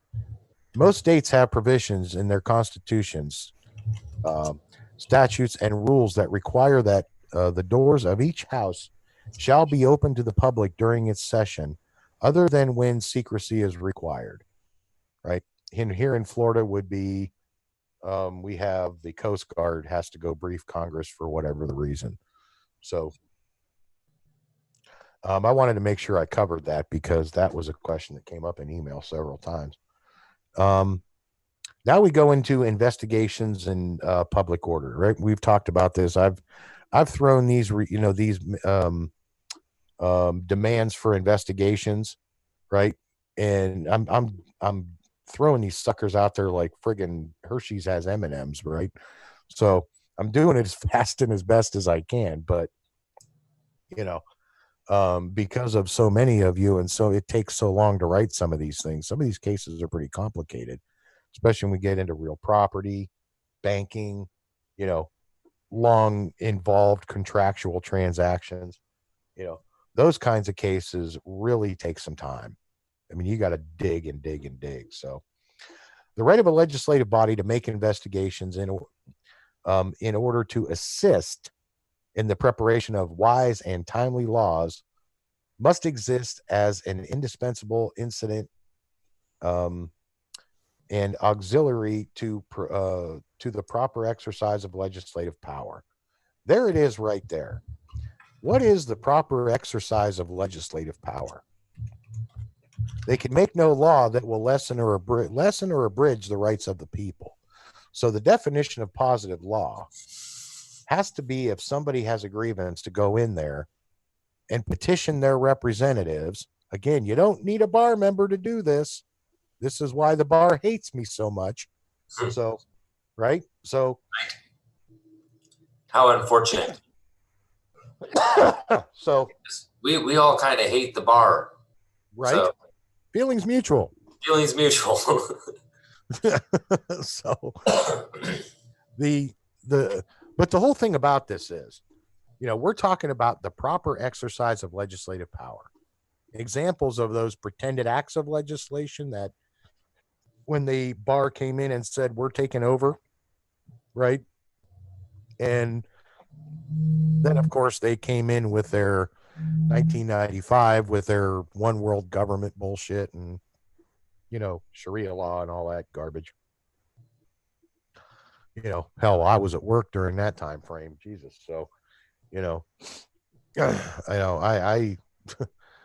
I was still getting my feet wet, learning how to do all this shit. So,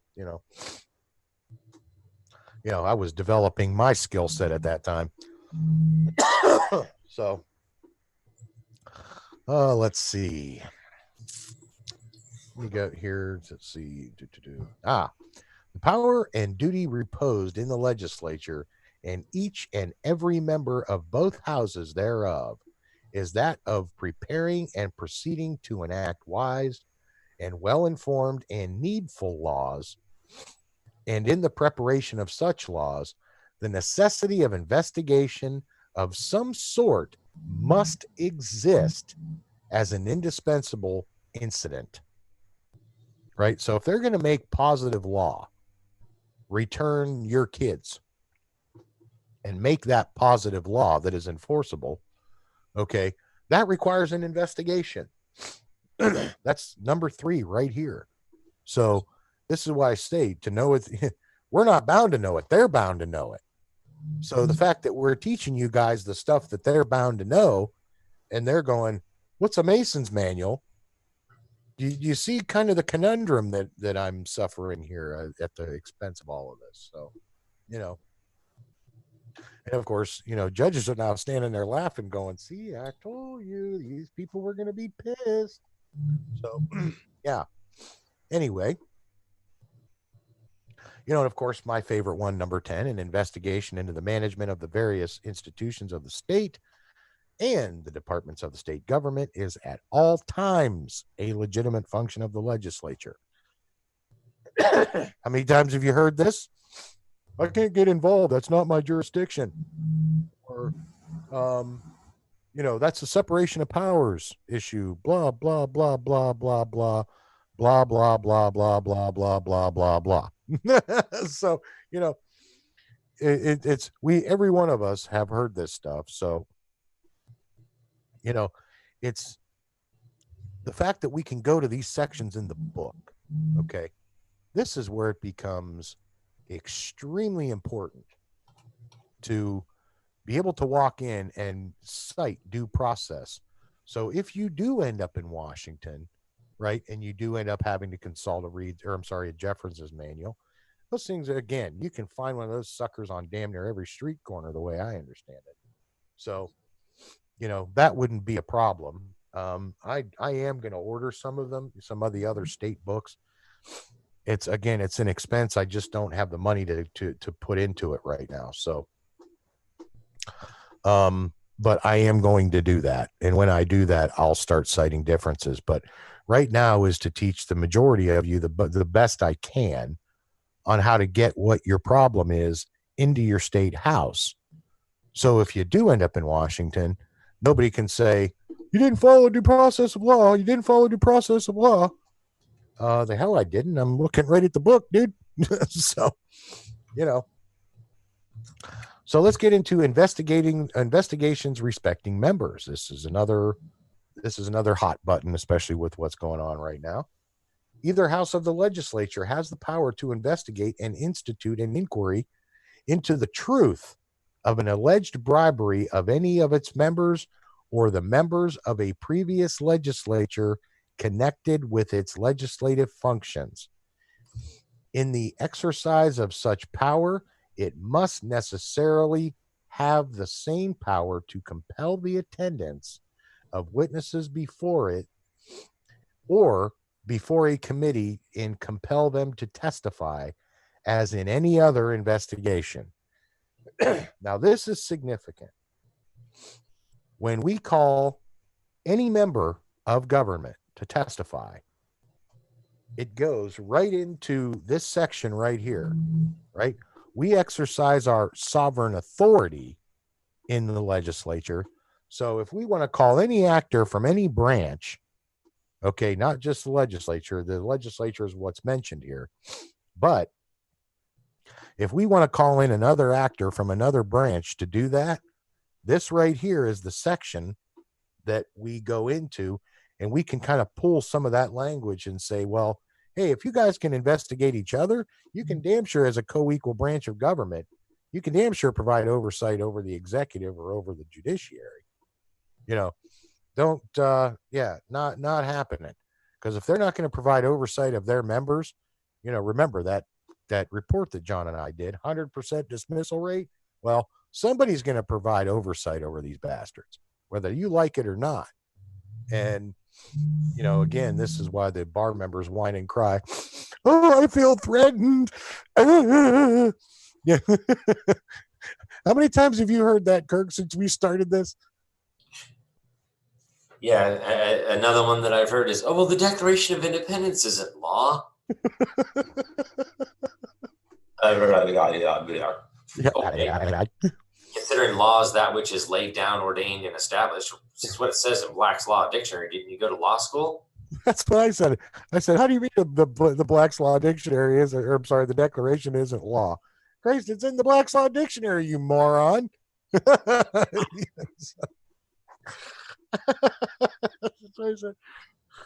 Ooh, boy. Yeah. God, the bar hates this country. Britain's been trying to take this friggin' country apart since, you know, since we kicked them out of here in the original 13th Amendment, the dirty bastards. War of 1812. Yep. So, I mean, are we going to war again? I don't give a shit. Right, Let's go. Right there in the, you know, Declaration of Arms, they talk about how, which I don't have that book here. I actually do have that book with me. That's one of my books I brought. Talks about ministerial army, right? Right. And you couldn't quite figure out exactly who it was. Well, it was the bar. They figured it out. Right. Well, crap, this is that ministerial army. Right. Get the bar out of here. Right. The Roman Catholic Church. Uh-huh. That's right. Now, yeah, I just saw out there, Heather Perry. I don't know if you've got the ability to do screenshots. You can go back and rewatch this, you guys. The easiest way to do this, if you're on PC and you want to do screenshots of the screen, pull it up and do a full screen view and pause the video and hit the control print screen buttons at the same time. Then you go and you open up a Word document or, you know, Paint document or something. And then you paste that screenshot either in a Word document or in a Paint, you know, Windows Paint, whatever, you know, whatever software you have. And you'll be able to save these screenshots directly from the videos. Thank you, Heather, for pointing that out. You're not the first person to tell me that I went too fast. Sorry. So there are limitations on right of a legislative body to investigate. Okay. In other words, they can't investigate the people. They can only investigate investigations in public order, those public offices that they created, right? You created this mess. You got to clean this shit up. I didn't make this mess. How many times did your mom tell you when you were a kid, pick up your damn Legos, kid? You know, so guess what?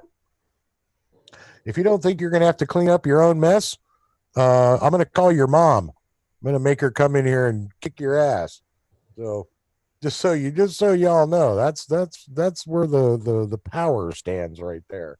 This is not my first rodeo. So the method by an investigation or a method of investigation by a legislative body. This is where it starts to get a little interesting. The legislative arm of the government is not to be restricted in the exercise of the power of inquiry by the fact that methods and processes, judicial or quasi-judicial in character, are employed in the course of the inquiry.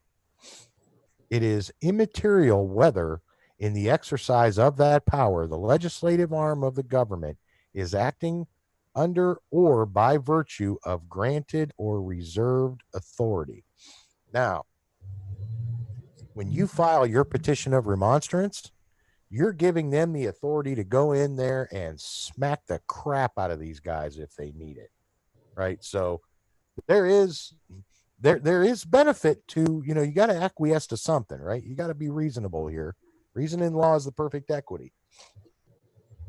You know, or what the other particular constitutional limitations may be that separate legislative from judicial functions of government and that forbid the trespass of one of the domain of the other.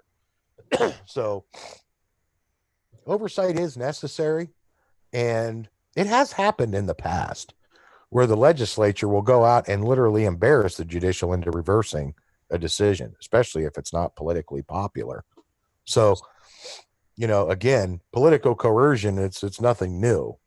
So, we get enough people together and we start getting enough of these quorums built, right? And I don't care if it's CPS, I don't care if it's, stealing real property, personal property. Again, the whole medical thing with the vaccines, I'm encouraging, practitioners, medical practitioners specifically, to get involved in those. I put out many requests through the American Medical Association, requests for just any preliminary opinions from any doctors or nurses that would have concerns about any one of these things. And I'm telling them that these will be presented anonymously into a congressional quorum. So if they have concerns for that, I will be more than happy to help them put those into a manner, commensurate with presentment, and get it before a quorum or convene a new quorum if one doesn't exist. So we'll figure something out. So legislative investigating committees. This is where you guys really want to go after this, because were you talking about a committee or a subcommittee? Now, committees and subcommittees can be specialized or highly specially technical in nature and character or form. So this section right here really goes into participating in these committees, right? They're less than a quorum, but they're awesome for fact finding, working with people that are known professionals in that field, right? Again, talking about vaccines, you want to talk to somebody a doctor or a nurse or somebody who knows that stuff, talking to gearheads like Kirk or myself, other than the process, we're pretty much worthless. So, and I'm not ashamed to admit that, right? That's not one of my, cogs on the gears of my wheelhouse, right?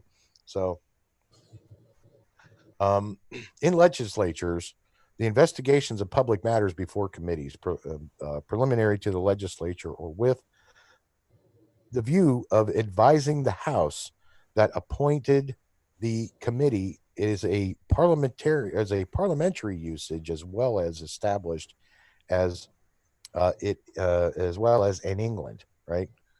And the right of either house to compel witnesses to appear and testify before its committees, and to punish for disobedience has been frequently enforced, right?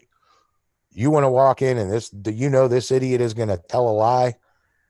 You can actually use a committee and point out their lies and hold them in contempt of Congress, right?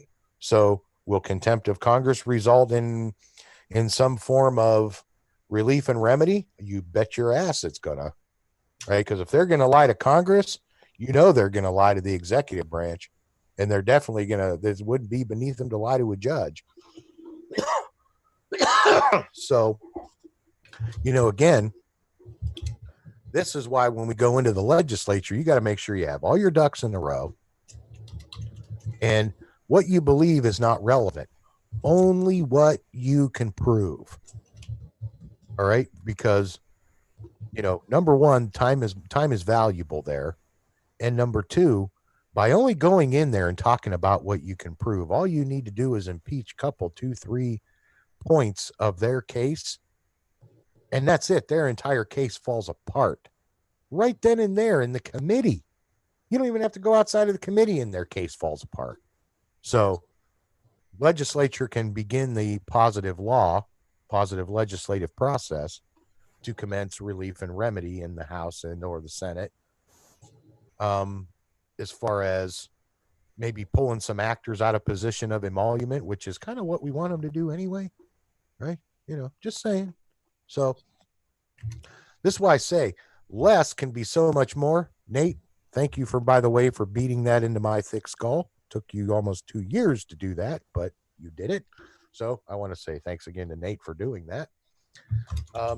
So again, as a professional, as a gearhead, we want to go into all the science. How many times, Kirk? I gotta do the math on that. Wait a minute, got to check the resistance here. You get into that habit, and everything becomes longhand. So, it's just the nature and the inherent nature of my beast. So, anyway, this section right here, pages 568 and 569, very important in the legislative process. Continuing on 570, testimony before committee should be taken down for the information of the House.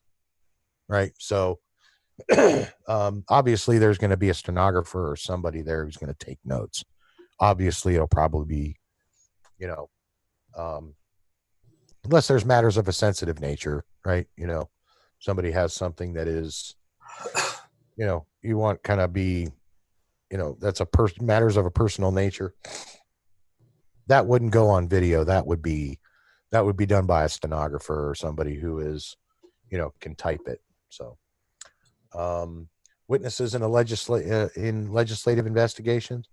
By the common parliamentary law, a legislative body may compel the attendance of all persons as witnesses in regard to any subject on which it has power to act and into which it has instituted an investigation.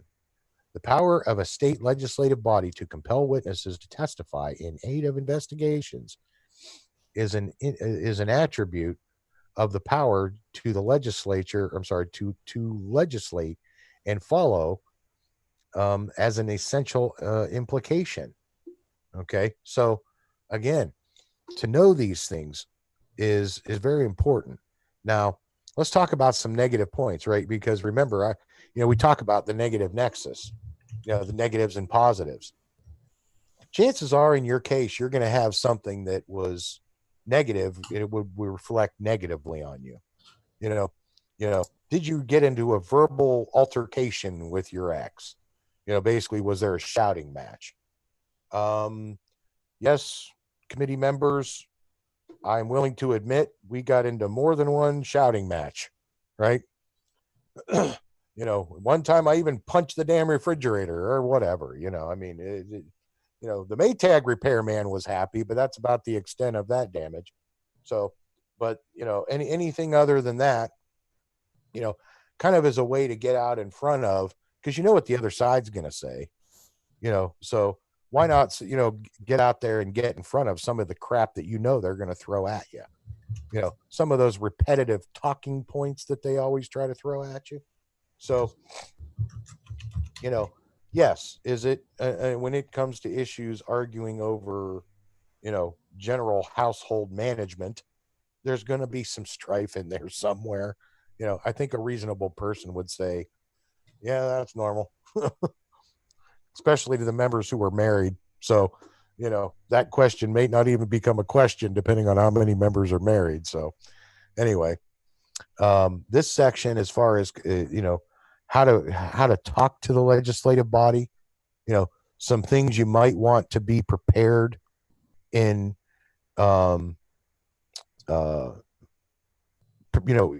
if even if you're going into a court and you're going to examine a witness, these are good points to know before you examine a witness, right? When any person is examined before a committee or at the bar of the House, any member wishing to ask the person a question must address it to the presiding officer, who puts the question to the person. If the propriety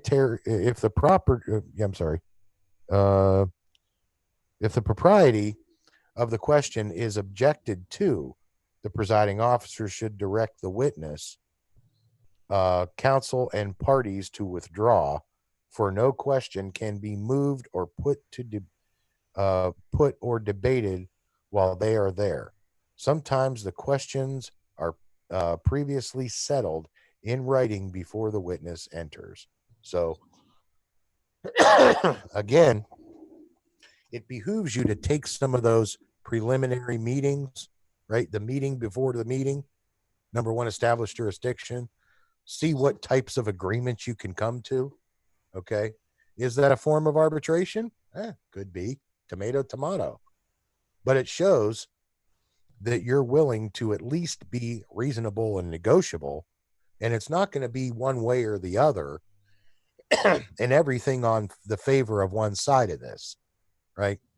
That would be, smew, for lack of a better expression. So, in going into committees, preparing witnesses, good section to read on knowing how to talk to and prepare a witness. Compelling witnesses to attend and to testify, and the power to punish for contempt. You guys, again, I've been asked about this section again several times, page 572, 73, and I think it continues on 74. Compelling witnesses to attend, testify, and the power to punish for contempt. So, yes, you can hold them in contempt of Congress, and you can, incarcerate somebody for, let's see here. Let's just go down through a couple of these.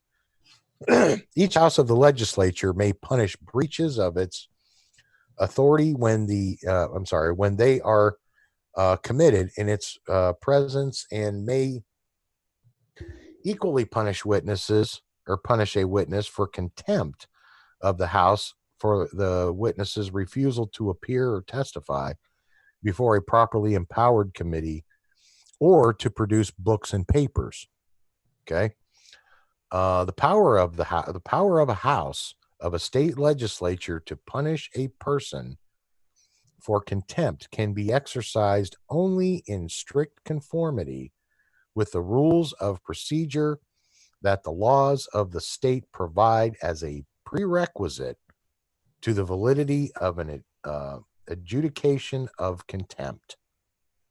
Okay, so that's why I say they can't just go around passing them out like Skittles, like these dumbasses do in these friggin', child support and other family court shit. You looked at me the wrong way. Contempt. Dude, you didn't follow due process here, right? So you want to go in there and you want to smack somebody around for a wrongful contempt action against you. Well, here's a good place to go in there and say, well, let's start with what they can do and go and work our way backwards, right? Reverse their reverse, right? So here's one. Witnesses cannot be punished for contempt before a legislature unless the matters inquired into are within the jurisdiction of the legislature. So let's look at that for just a second. You filed your petition of remonstrance, and you've already agreed that there are going to be some things that you're not going to discuss in open quorum, but the other side is going to try to bait you into an argument, and you petition for contempt against that other witness, right? For improper, for some kind of improper conduct. The difference between you and them is you are the one with the sovereign authority as one of the people in the legislature. They will be in a position of emolument, and yes, that includes you bar members too, by the way. So don't think you're going to get off easy on this one. So, you may have, the courts in your back pocket for whatever the reason, because you've got, they may be intimidated by you. I'm not intimidated by you. I will take your happy ass into the house and string you from a friggin' yardarm. Count on it. So, this is the section that allows you to do that.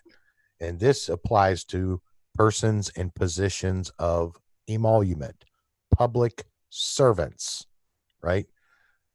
The Constitution does two things. It creates government, but it also restrains government. The mechanism that does that is this book. So this is why we want you to know this stuff. So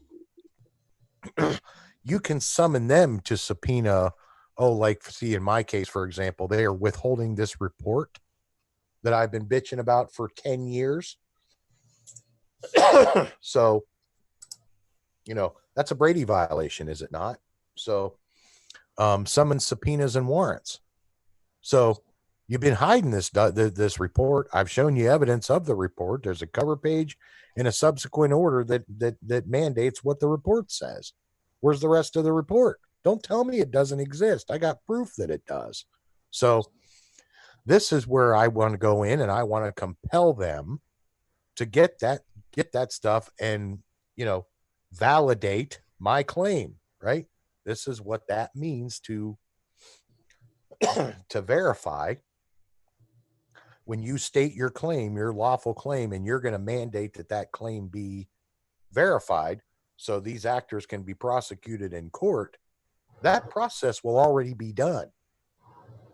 So again, there's more than one way to create your record or to fix the record. Errors and mistakes. Something was excluded that shouldn't be, right? So, and there are many different types of exculpatory evidence, maybe? Right? Exactly. It'd be a Brady violation, wouldn't it? Yeah, Brady violation. Yeah. Mm-hmm. And of course, there are special types of subpoenas, and I'm going to point this one out. A subpoena ducis tecum has been issued under statutory authority, showing that the purpose of the examination is within the scope of the inquiry authorized. The court cannot cancel the subpoena nor enjoin the issuance of any further subpoena. So when I said I want this freaking report that was created by an office of emolument, one of those agencies, right, that supported my side of the story, and the court's trying to refuse it, and it's like, no. Here, see section 802 number 4 right there. So it is what it is. This is why I said these are bits and pieces that reading the book has led me to do what I've done and why I've had such a measure of success doing this. So, writ of prohibition cannot be used to prevent an administrative or legislative body from proceeding with an investigation, right? This was another question that got asked of me. Is there anything these guys can do, these actors in positions of emoluments in any branch, to quash one of your investigations? And the answer is no. Not even in so much as a writ of prohibition. So,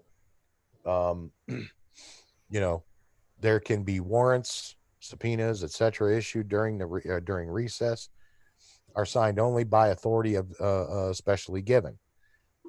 Could that be something like a governor's warrant? Right?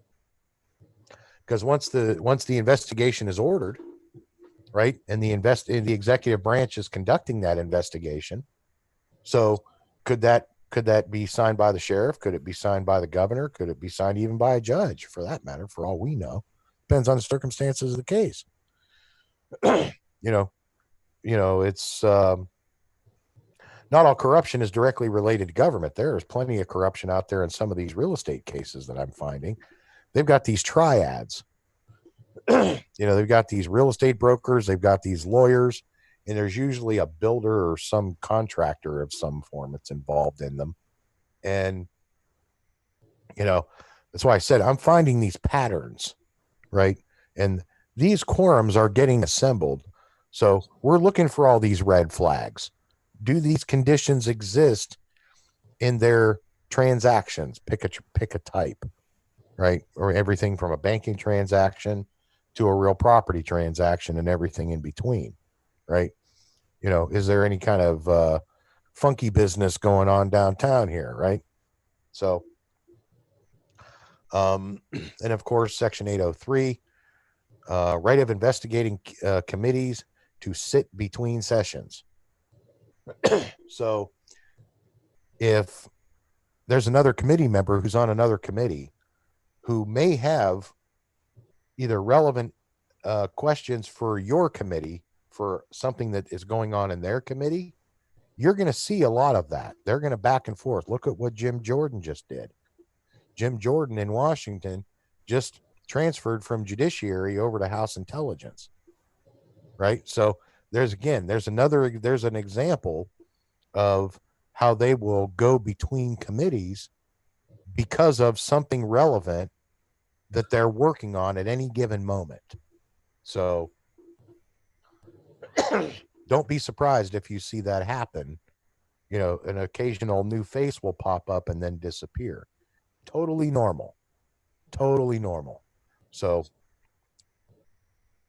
and again, this is what it means when we cite the frauds in the process. This is an old slide, I think. Yeah, this was an old slide. We talked about, you know, coining money, weights and measures, and all of that stuff. So don't ask me how that managed to work its way back in there. But anyway, I hope you guys enjoyed that. I know I tried to get a lot of information into that, you know, into this PowerPoint, because it is, that type of thing is, you know, it's critical in you know, in so much as a multitude of reasons. Let me go over here and get screen share stopped. Oops.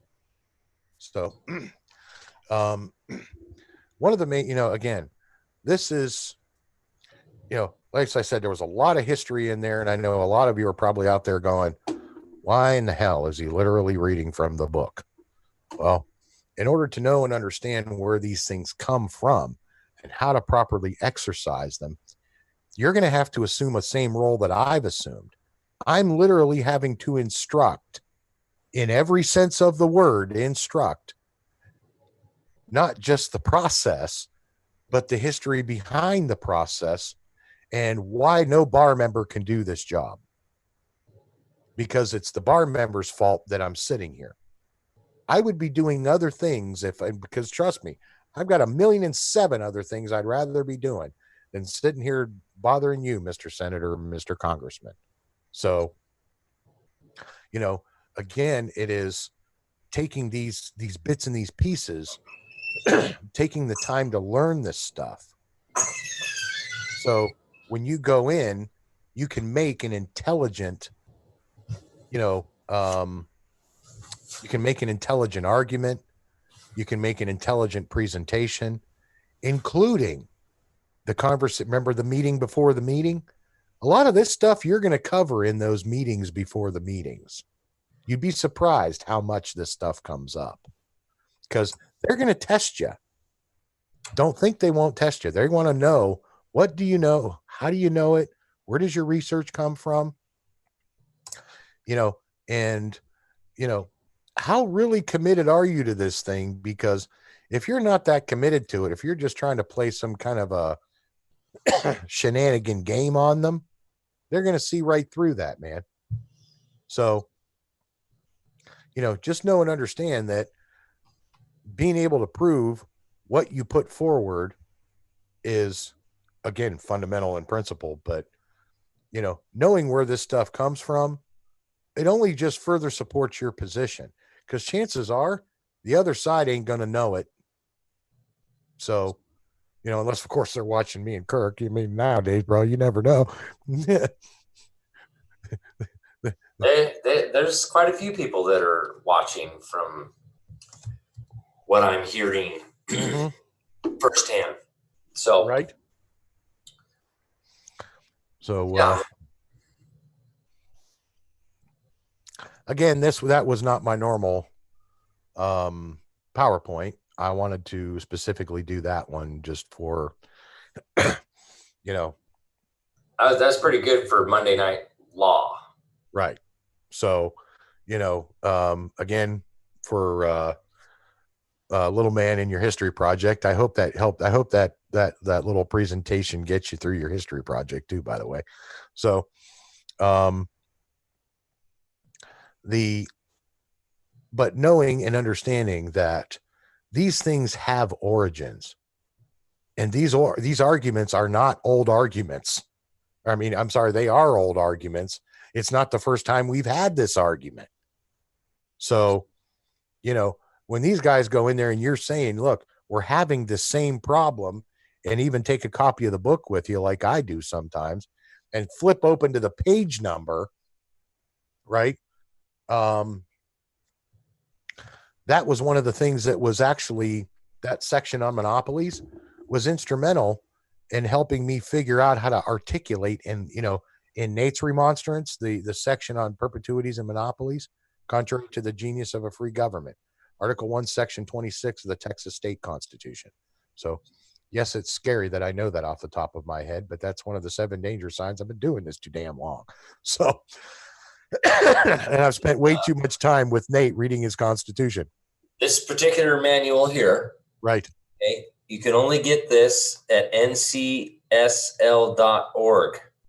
This is the only place you can get this book. I have heard of some people selling them used. I don't know how much truth there is in that, but I have heard of it. Yeah. So, again, you can hunt and peck if you want, but the only real true source is what Kirk just showed you. The thing is there's a blue one out there that the picture looks almost the same color. Right. The picture, but it's blue, and it's an older version. Yeah, it's not the right Black one.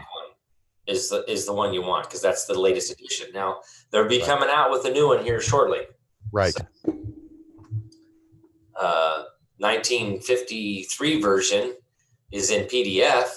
Right. And it has a lot of the same stuff, but this is the new updated version, and see, it has all the new case law stuff in it, is what it is. Right. So, Doug says, this is the first time I stayed awake in history class out on Facebook. Love you, bro.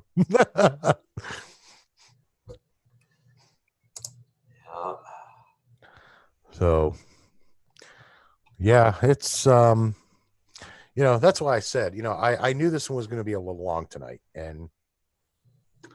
but there's a method to the madness.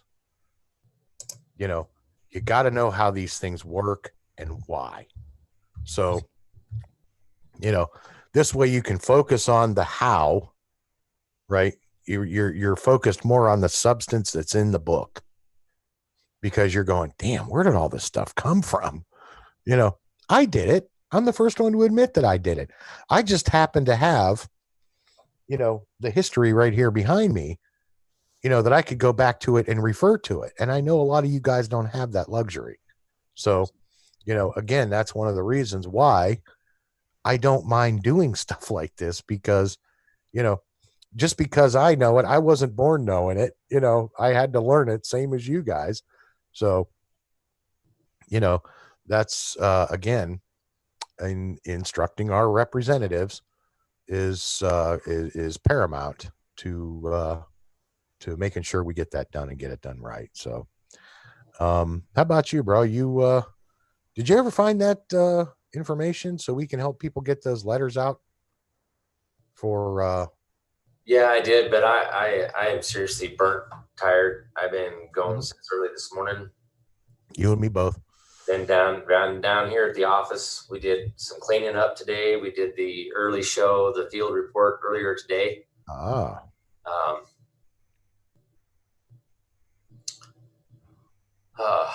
just tired, wore out. I hear you. So maybe go out there and post it in the comments, or post it out. I did go over it on the warrant and everything on the field report, but I have the law stuff. Well, there's statutes that they're referencing in their own paperwork, and it just exposes their fraud. So right. So we are, and the basic update is we're working on some paperwork, and as I mentioned earlier, people understand what a sting operation is. Right. So, I'm just going to leave it at that. Look at what Trump's going through. Believe it or not, a lot of that shit's all a sting operation to snare the bad actors. Oh yeah. And you betcha. Basically, things aren't what they actually appear to be. Field is in jail. This is true. This is a fact. Right. But was it? No. And now we have the evidence to prove who all is involved, right? Right. Got lots of names. Right. So, this is the key to understanding the bigger picture of what's going on. Mm-hmm. Is the fact that we just itemized a whole bunch of bad actors that all conspired to make all this happen, right? And do you think they're going to get away with it? No. No. No. You'll see. He's doing fine. He's in good spirits, enjoying his time. He said he's actually feeling better, getting a clear mind, and yeah. So pretty scary that, one of the side effect benefits of that, was to come out of it going, okay, now when I sit down and I start writing again, my head is clear and somebody's ass is in some serious trouble. Because there's two dangerous things. Number one is me without my coffee. And number two is me with my coffee and a clear head. So if I've got my coffee and a clear head, somebody's in a metric shit ton of trouble. So that's, been there, done that. So I get it. I understand. I'm just checking on some of the last minute here on some of the stuff on YouTube. Tune in for Wednesday. I'll start the show off Wednesday, and I'll go over the documents again, and I'll show you what I was going to show tonight. But we're already 2 hours and 20 minutes into this show tonight, and I am beat. Yeah, and I'm hungry. So much love to all y'all out there. I appreciate. Oh man, I just got so blown away with the amount of people that have come here to learn. Despite all the trolls, you're going to have trolls. Plain and simple. It's just what it is. Hey, I look at it this way, dude. For number one, it's free advertisement. So, so we get the free advertisement out of it. And the second thing is, why is it that we can go to any page in any book in history and show you what it comes from, where it comes from, and why, and how it works and why it works? So that's kind of the difference between us and them. So the more they troll, the funnier I think it is, because they're only just they're going to be the ones running smack face first into that brick wall. What happened to ncsl.org? It does say 403 forbidden access is denied. What you talking about, Willis? Did you type in www? I did that once and forgot to type in www, and it told me I was full of crap. Okay, let me try that. Yeah, okay. But then it still goes to ncsl.org. Yeah, that's why I said it was the weirdest damn thing I've ever seen. I don't know if it must be my browser or the settings or something like that. I don't know. It's bizarre. I'm going to go find the book here real quick. Yeah. Yeah, I've got a... Yeah, that's why I said I am going to order a Jefferson's manual. Again, it's one of those expenditures I don't have it right now because I've got so many cases that got to get out the door and get to respective state legislators as well as Washington. So, okay, here we go. But I mean, we are working on it, and the great thing is you guys doing this too. A letter, just some form of get your feet wet, kind of introduce yourself.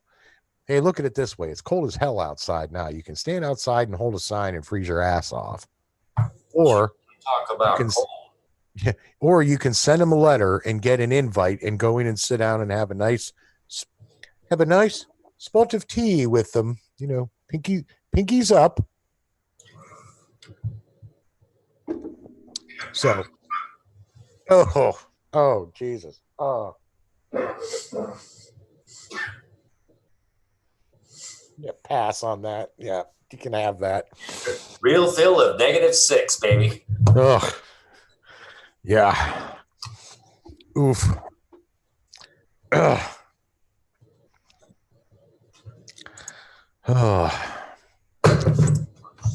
Yes. For those of you trying to order directly from the website, I think they're having they may be having issues with their point of sale system, because I did get it from an inside source that there is more than one state legislator trying to get a copy of get their hands on a copy of the book. So, one mom I talked to said she picked up the phone and called and ordered it with her credit card over the phone, and she was able to get hers. So now it says I clicked on order now. HTTP error 404. The requested resource is not found. I'm wondering if they're getting ready to put out the new edition, 2020 edition, so they're not selling this no more. Or they're just trying to sell them off, get them off the shelf to the legislators that are currently in office. Because I can promise you, unless the rumors that I'm hearing are true. Now, like I said, these are just rumors, so don't take this as gospel. But I've heard there's going to be an addition of a fiduciary capacity in this process of some form or fashion. So, I mean, if that's the way it's going to go, I think that would be perfect, because that would enable me to go in there and literally make this argument across the board, not just with the cases that I know about, but also for the cases that I don't know about. And it'll help us to, again, assemble that investigative team, that investigative quorum. So when we start looking through the systems, we'll know what the red flags are. When the red flags pop up in the programs, we'll know what those are and what they mean. I mean, because I know them, and I wrote a lot of the systems. I wrote the program. So it's like, I know those red flags. I've seen those before. So, and they're going, what the hell's a red flag? Oh, Jesus. My brain hurts. Yeah. So, all right. So if you'd like to help support us out here, help pay the bills and support us in our endeavor, education, and everything else that we got going on behind the scenes, because this is what I do now. This is my daily job. So I'm going to put out our... actually, I'll do the screen share of that slide. PayPal.com. Oh, you got a slide for us. Perfect. Yeah, I got a slide for it because we hadn't done that before. So did that come up okay? Can you see those all right? Let me go down here. Yeah. And see if I can make that a little bit bigger. Of course, I'm on a big, huge screen. So right. So so there's Kirk _Pendergrass at hotmail.com. Why it underlined the whole thing, I have no idea. I tried to get it to quit doing that, and it wouldn't quit doing that. See? That means a hyperlink. Yeah. So, but you can't see the underscore between Kirk and Pendergrass, so it screws with that. But mine, right. Yeah, see? There's an underscore between Kirk and Pendergrass for PayPal. Right. So. And then the Cash App is the $, capital K, capital P, lowercase en, 71. If you use Cash App. Send me that, and I'll add that into this slide for the next time. Okay. It's on the YouTube. Oh, it is. Okay, good. I'll go in there and grab it and stick it in the slide here. So, again, in the spirit of, helping us get these cases in, as many of them as we can, because, there are the cases that you guys have heard about, and there are a lot of them that you haven't. And it's the ones that you haven't are the ones that really concern me, because those are matters of a personal nature. And that's just really all I can say about that. So, those ones, I want to get those in and get those handled as expediently as possible. So, and I'm working on it. So, but it's slow going when I got to work, work out there and then come in here and work in here and, so, but we'll get all there. the information here is everything is in the description here. So PayPal for both Christopher and myself is in there, and our Teespring stores, Thank you, of Tom. course the WordPress website eclaws.org. Yes, I need to make sure I make a slide for that next time. Thank you for reminding me. So, all right. Well, thank you all. Make sure you do the like, follow, and share, subscribe, Facebook and YouTube. Do the thumbs up, all the good stuff. Share. This was actually a really informative history lesson tonight. So I love my history. I love that stuff because it tells us, what happened back then, what they did back then, and why they did what they did. Right. And it's basically, it just lays it out there. It itemizes it of all the tyranny, all the crap they were going through. And here's the difference between today and back then is communication.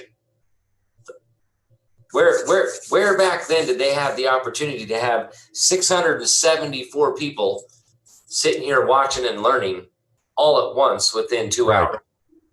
Exactly. The best they could do was those man on a horse. Well, yeah, I mean, yeah, they would have to go in and they were what was that?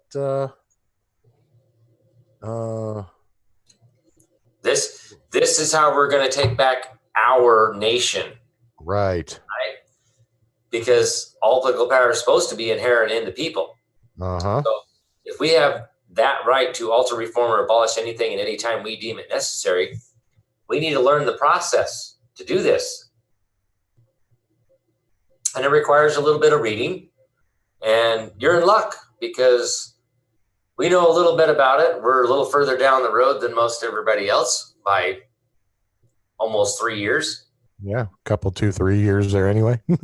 So now go eat and sleep. That's where I need to go. Yeah, I know. I hear you, brother. It's been a long day already. Right. So, but the good news, I mean, if nothing else tonight, you learned a couple of things. Number one, you're not crazy. And number two, this is not the first time we've had this argument in history. And, as opposed to us just coming out here and talking about where we find it and all of that, I went ahead and made some scans again for, Stephen's school project is probably the most important reason. But, the point is, you guys got to benefit from that because, you can see it right from the freaking book. We didn't make this stuff up. We didn't just sit here and we're going to write a document. We're going to post it out there and say, go do this. Yeah, no, that's not what you do. It's got to come from somewhere. It's got to have an origin point. And hey, what better origin point than to walk in with the book of the guys who are supposed to be doing that job and say, you know what you're supposed to be doing? I know what the bars told you you're supposed to be doing, but here's what you're supposed to be doing. Open your books to page and watch them turn the same color of white that board is. Because they seriously, the blood just drains from their heads. It's hysterical. So to everybody out there, thank you for your service on, veterans, brother, you, Kirk and John, wherever you might be right now. Thank you guys for your service. Brian Lee, thank you for your service, and everybody else who may be on my friends list that I can't think of off the top of my head. Todd Szabo. We just lost a veteran, Navy veteran, just this year. Dave was a Cub Scout with me. Give you an idea how far back he and I go. So, Dave, to Dave's family, sorry for your loss. And Dave was a good guy. He's a good Navy man. So, on that, everybody, thank you for joining us on Monday Night Law. We'll see you back here on Wednesday. Yep, we will see you on Wednesday night, folks. Much love to all y'all, and be prepared. I will be blasting this documents and showing you what they've cited in here and taking you straight to their statutes and showing you exactly what it says. And I'm going to show you how this is all fraud. Right. And then I want you to take notes while I'm doing that. So come prepared with your notepad. So you want to write those letters. I'm going to give you the names. I'm going to cite the statutes they have in here. And I'm going to give you the names of the judge and, everybody that was involved here. And you can call the governor. Okay. And you can let the governor know. So, yeah. Have a wonderful night. We will see you Wednesday night. Much love, all. Sweet dreams, everyone.